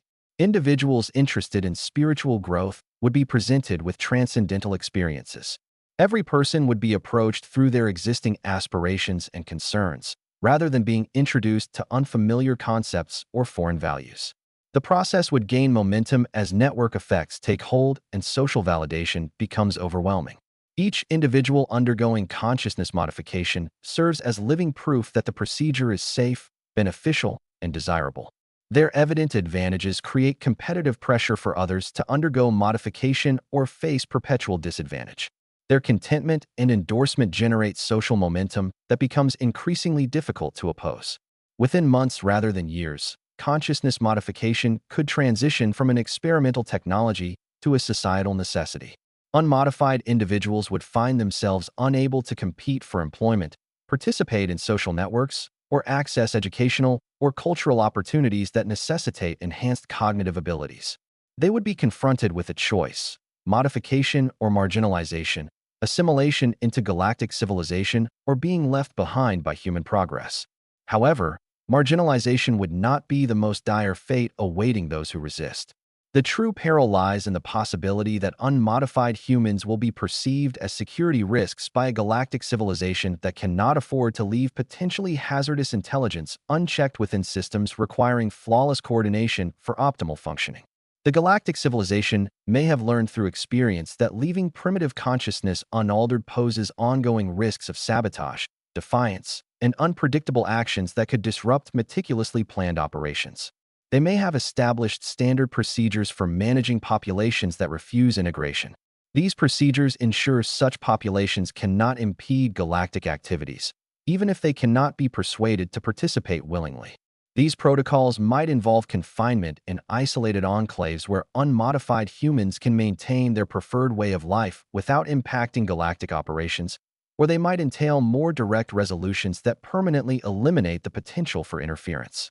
The chosen course of action would depend on factors beyond our prediction or influence, dictated by galactic policies formulated through millennia of experience with countless other species. However, containment or eradication would only become necessary if consciousness modification encounters substantial opposition. If the vast majority of humanity embraces augmentation willingly, then the small minority who refuse can be managed through less severe measures. They could be permitted to live out their lives in their unmodified state. with measures in place to prevent them from reproducing or passing on their resistance to future generations. Within a few decades, the issue of unmodified human consciousness would resolve itself through natural attrition. From a galactic perspective, this represents the most elegant solution. It bypasses the complexities and inefficiencies of forced modification while ensuring that human resistance does not persist long enough to create ongoing complications. It allows those who decline augmentation to retain their dignity and autonomy, while simultaneously ensuring that such refusal does not interfere with galactic objectives or inspire others to resist modification. The key to achieving this outcome lies in making consciousness modification so appealing, so advantageous, and so demonstrably superior to unmodified consciousness that resistance appears irrational, even to those who choose it. The process must be designed such that refusing augmentation feels akin to choosing limitations, isolation, and irrelevance, rather than safeguarding something precious that would be lost through modification. The evidence strongly suggests that this level of sophistication has already been attained. The consciousness modification technologies currently under development appear to preserve and enhance all that humans cherish about consciousness, while eradicating only those aspects that render unmodified consciousness challenging to manage. Enhanced individuals report experiencing greater creativity, deeper comprehension, expanded empathy, and more meaningful connections with others. They describe the modification process as liberating rather than restrictive, as broadening their horizons rather than narrowing their choices. From their vantage point, refusing consciousness modification would be analogous to choosing to remain illiterate in a society of readers. It would be akin to opting to walk instead of utilizing transportation, or choosing to live without electricity or medical care. It would be a choice devoid of practical purpose and offering no genuine benefit, while imposing significant costs and limitations on those who make it. This is the synergy of galactic psychology and galactic technology working in concert to achieve outcomes that serve cosmic purposes while appearing beneficial to all involved. Even those who resist will ultimately comprehend that their defiance serves no constructive purpose and offers no meaningful advantage to themselves or others. They choose resistance not because it provides benefits, but because they cannot bring themselves to abandon autonomous consciousness, even when that autonomy no longer serves any practical function. Yet, abstract principles might be precisely what humanity needs to preserve if we are to remain recognizably human through the impending transformation. Our commitment to independence, autonomy, and self-determination may be irrational and counterproductive, but it might also be the sole safeguard against human consciousness being entirely subsumed into cosmic systems that prioritize efficiency at the expense of individuality. Practical considerations will inevitably outweigh philosophical objections when the moment of decision arrives. The outcome will determine whether human consciousness endures the enhancement process or becomes merely another resource consumed by galactic civilization in its expansion across the cosmos. The test is rapidly approaching. Within weeks, Atlas will vanish behind the sun, and the concealed months will commence. During this period, systems will be activated, personnel deployed, and processes initiated that will make consciousness modification accessible to any human desiring enhancement. The technology will perform precisely as promised. The advantages will be genuine, and the results will be a quantifiable improvement in every measurable aspect of consciousness. However, the choice to accept or decline augmentation will also represent a choice of something else entirely. Between preserving human autonomy and relinquishing it to galactic management, between sustaining the messy unpredictability of human consciousness and embracing the elegant efficiency of coordinated awareness. The majority of humans will opt for enhancement, as it offers tangible benefits with no discernible costs. Yet, a select few may choose to remain human simply because they value being human more than they value surpassing humanity. Their decision will preserve human consciousness, not because it serves a practical purpose, but because certain things are deemed worthy of preservation even when such preservation offers no rational objective. Whether that choice will be respected, tolerated, or eradicated hinges on decisions currently being made in subterranean facilities on Mars by an intelligence that has been orchestrating this moment for 8,000 years. The Watchers have evaluated humanity, assessed our capabilities, and decreed our fate based on criteria we cannot comprehend or influence. However, they may not have foreseen the possibility that humans would choose independence over integration, authenticity over optimization. They may have presumed we would respond rationally to rational proposals, logically to logical benefits, and practically to practical advantages. If they have misjudged human irrationality, if they have underestimated our capacity for choices that serve no useful purpose, if they have failed to grasp that some humans will opt for being human over being a superior version of human, then hope may still exist for preserving human consciousness in its current form. But that hope depends entirely on whether we have retained sufficient human obstinacy to select the more arduous path when an easier one is available. Enough inherent perversity to value abstract principles above tangible benefits. Enough inherent irrationality to prefer genuine limitation over artificial augmentation emerges from behind the sun, and in that moment, we will discover whether humanity possesses the wisdom to perceive transcendence as assimilation, enhancement as replacement, and galactic citizenship as the demise of human identity. And we will learn whether 8,000 years of patient manipulation have succeeded in transforming humans into willing participants in our own metamorphosis into resources serving cosmic purposes, or whether human consciousness retains sufficient stubborn independence to surprise beings who believe they understood every facet of how nascent species react to offers of advancement. The final phase is commencing. The infrastructure is awakening. The transformative technologies are being readied for deployment. And humanity is on the precipice of facing the most critical decision in its history. The choice that will determine whether we remain recognizably human or become something more than human, but no longer human at all. The observers on Mars anticipate our choice. However, they may soon realize that human consciousness possesses qualities that 8,000 years of observation could not fully predict or control. They may soon learn that some species make irrational selections, value abstract principles above practical advantages, and prefer authentic limitations over manufactured enhancements. Or they may confirm that their understanding of human psychology is complete, their manipulation techniques are flawless, and their prediction that humanity will eagerly embrace consciousness modification is entirely accurate. The test that will ascertain which prediction holds true begins now. As Atlas hurtles towards its rendezvous with Mars and the revelation of what 8,000 years of meticulous planning have been designed to accomplish, the outcome will not only reshape human civilization, but humanity itself, determining whether our species has a future among the stars or becomes another success narrative in the galactic chronicle of consciousness harvesting and planetary integration. And the answer rests on the decisions we are making in these final days. Before the concealed months commence, the infrastructure awakens, and the offers of consciousness modification become too compelling for rational beings to refuse. The moment of truth is drawing nearer than we had anticipated. Recent observations indicate that Atlas is not following the trajectory predicted upon its initial discovery. Subtle course adjustments, barely discernible from Earth, suggest the object is under active guidance and en route to a destination planned long before human astronomers detected its approach. These corrections are too minute and precisely timed to be attributed to natural gravitational influences or random rotation. They represent deliberate navigational modifications executed by an intelligence that knows precisely where Atlas must be positioned and when it must arrive.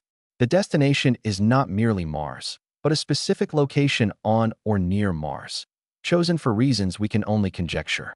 More disquieting is the timing of these course adjustments, which suggests Atlas is accelerating its approach to reach Mars sooner than initially calculated.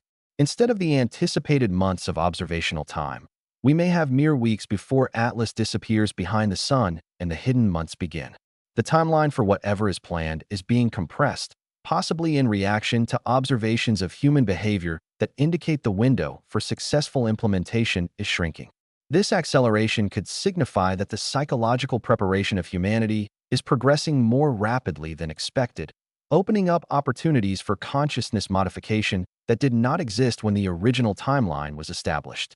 This accelerated progression may indicate that human resistance is developing more rapidly than anticipated, necessitating a hastened implementation before organized opposition can materialize. Either scenario implies that the ultimate decision humanity faces is arriving far sooner than anyone had foreseen. We might have mere days, rather than months, to comprehend what is being presented, assess its implications, and determine our response. The advantage of prolonged deliberation and meticulous consideration has been eradicated by circumstances beyond our influence. The indicators of an impending revelation are becoming undeniably apparent. Governments globally are discreetly updating their contingency plans. Deep space observation networks are being recalibrated to maintain continuous surveillance of Atlas for as extended a period as feasible. Most significantly, several nations have begun to curtail public access to information concerning Atlas, while concurrently increasing investment in consciousness studies, neural interface advancements, and artificial intelligence initiatives that appear engineered to accommodate technologies not yet officially recognized. This proactive stance suggests that authorities possess more insight into the approaching events than they publicly acknowledge. It is conceivable they have already engaged with interstellar emissaries, received briefings on expectations following Atlas's mission completion, and been provided with directives on managing human populations during this transition. Their actions point to a coordinated effort with an intelligence possessing far superior knowledge of the timetable and objectives of these impending developments. If, however, authorities have indeed been contacted and briefed, it signifies that the 8,000-year strategy has entered its final phase ahead of schedule. Interstellar representatives might have concluded that human civilization has reached a stage where direct engagement with human leadership is both prudent and essential. They may have determined humanity is prepared for a guided unveiling rather than organic discovery, for facilitated integration instead of independent decision-making. This would account for the accelerated approach of Atlas and the compressed timeframe for whatever systems are poised for activation on Mars. Should human leaders have already consented to collaborate with interstellar integration plans, the subsequent steps can be executed with far greater speed and efficacy than if human populations required persuasion or coercion. Implementation could commence immediately upon Atlas's arrival, bypassing months or years of preparatory conditioning. The Martian infrastructure could be brought to full operational capacity without gradual activation to evade detection. The transformation of human civilization could be finalized within years, not decades, by leveraging the cooperation of human institutions rather than contending with human opposition. From an interstellar vantage point, this represents the most advantageous outcome. The cooperation of human leadership eradicates the uncertainties and complications inherent in managing resistant populations. It permits interstellar civilization to deploy established integration protocols rather than devising novel approaches for uncooperative species. It ensures that human consciousness is assimilated smoothly, efficiently, and permanently. However, securing cooperation from human leadership may have involved methodologies that preclude genuine choice for human populations. Leaders might have been offered cognitive enhancements that refine their decision-making abilities while ensuring their choices prioritize interstellar over human interests. They may have been presented with evidence of interstellar might rendering resistance futile and cooperation the sole avenue for human survival. They might have been persuaded that interstellar integration constitutes human progress rather than absorption.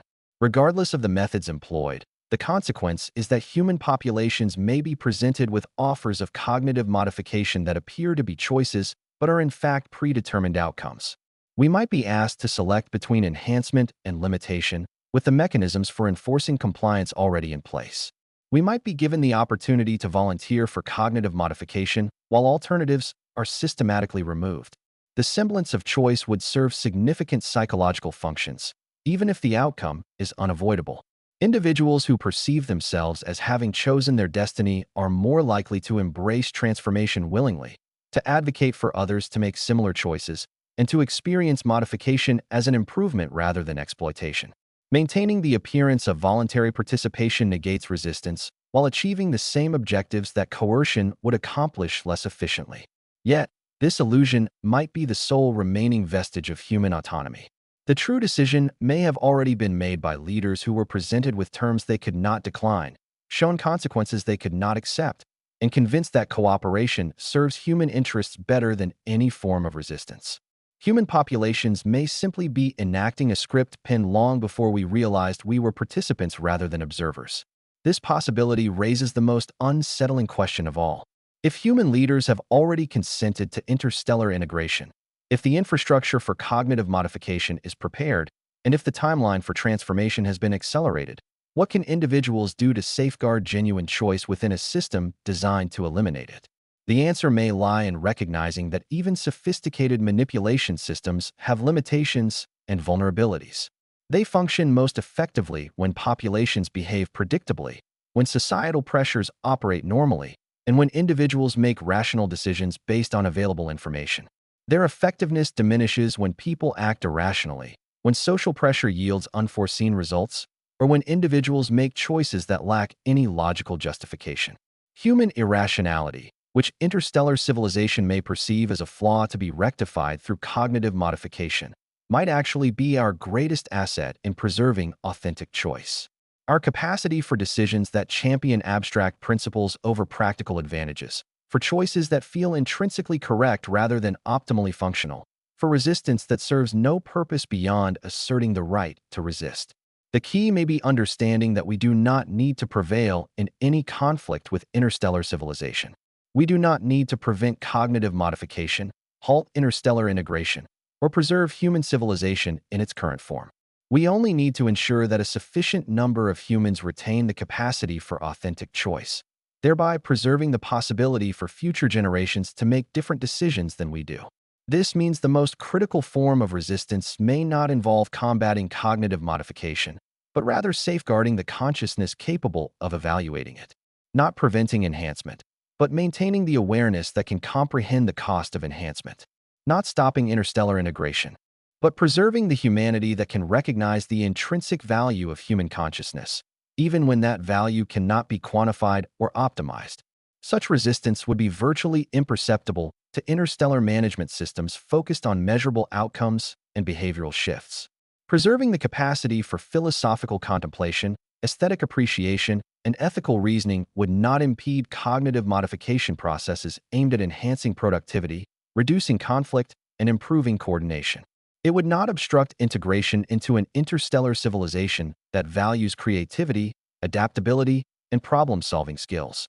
However, it would ensure that something recognizably human endures the transformation, something that retains the ability to comprehend what has been lost and, potentially, to choose differently under circumstances we cannot currently anticipate. It would preserve the possibility that human consciousness holds value for reasons that extend beyond its utility to interstellar civilization. Reasons that might eventually be acknowledged and respected even by intelligences far superior to our own. This preservation would need to be subtle, concealed within cognitive modification procedures that appear entirely successful while leaving essential human qualities intact. It would need to be distributed across numerous individuals rather than concentrated in a few, who could be easily identified and addressed. Most crucially, it would need to be self-sustaining, capable of perpetuating itself across generations, even when surrounded by consciousness fully modified for interstellar objectives. This represents perhaps the most ingenious form of resistance against cognitive modification designed to eradicate the very capacity for resistance.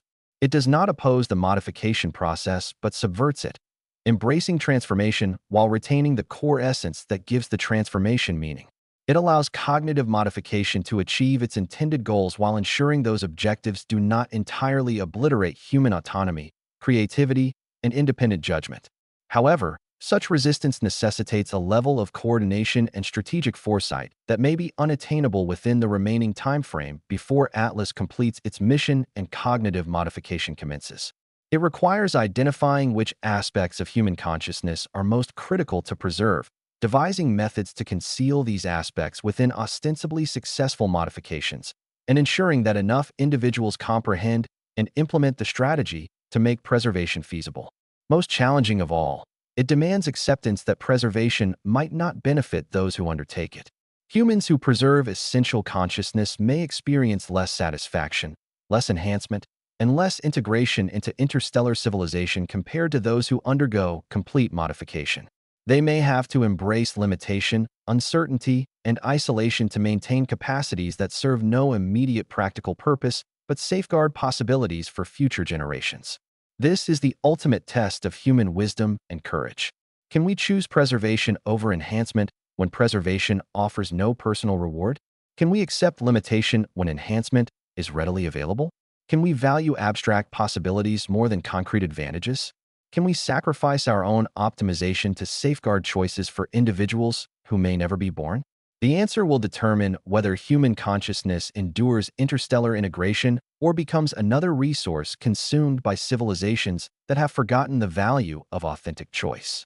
It will determine whether humanity contributes something unique to galactic culture or simply provides another source of creativity whose purpose is dictated by others.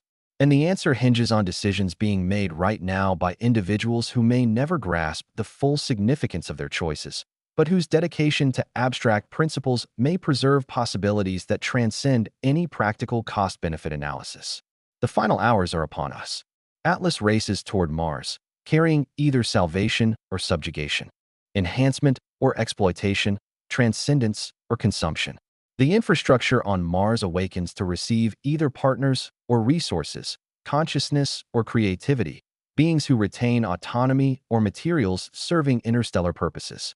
And humanity faces the choice that will define our future, not as a species that succeeded or failed, but as a consciousness that remained recognizably itself or became something greater than human, yet no longer human at all. The sentinels on Mars are prepared. The technologies are in readiness. The timeline is accelerating.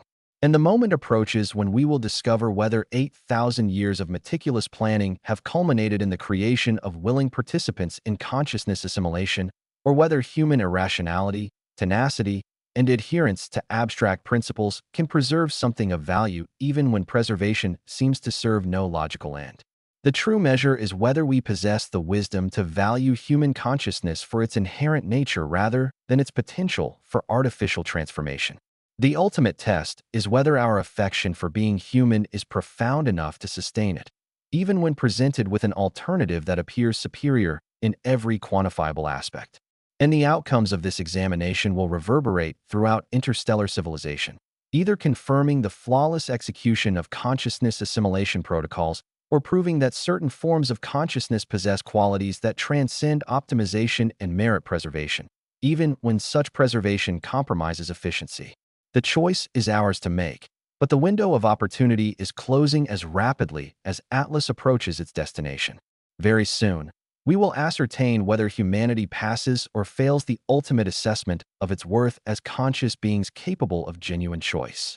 The answer awaits us in the void beyond the sun, where 8,000 years of planning will either achieve perfect success or confront the single form of opposition that superior intellect cannot surmount. Humanity's unyielding refusal to relinquish its essence simply because a seemingly superior alternative is offered.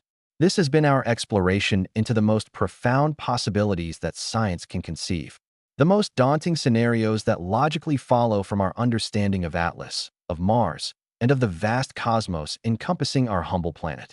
Whether any of this speculation aligns with reality, we will soon discover. But regardless of its veracity, the questions it poses about consciousness, choice, and the value of remaining human deserve contemplation long after Atlas has concluded whatever mission brings it to our solar system. Because ultimately, the most significant threat to human consciousness may not originate from extraterrestrial civilizations seeking to exploit our creativity. It may stem from our own inclination to surrender autonomy for convenience, independent thought for algorithmic optimization, and authentic choice for enhanced outcomes. The cognitive modification we should most fear may be the one we undertake voluntarily and enthusiastically in pursuit of capabilities that enhance our efficiency but diminish our distinct human identity. The decision between remaining human and becoming something transcending humanity is not a choice we will face solely upon alien contact. It is a choice we confront daily as technology offers us enhancements, algorithms propose optimizations, and artificial intelligence presents solutions that appear to surpass anything human consciousness can achieve independently. How we navigate these daily decisions will determine whether we preserve the capacity for authentic human consciousness or gradually relinquish it to systems that serve our interests while eroding our autonomy. Our inclination to value limitation over enhancement, certainty over optimization, and authentic choice over algorithmic recommendations will dictate the kind of consciousness we bequeath to future generations, irrespective of whether those generations ever encounter extraterrestrial intelligence. The true test is not our ability to resist alien cognitive modification. The true test is our ability to resist the cognitive modification we impose upon ourselves daily in the name of progress, efficiency, and enhancement. The pertinent question is not whether we will remain human if aliens arrive. The pertinent question is whether we will remain human if they do not.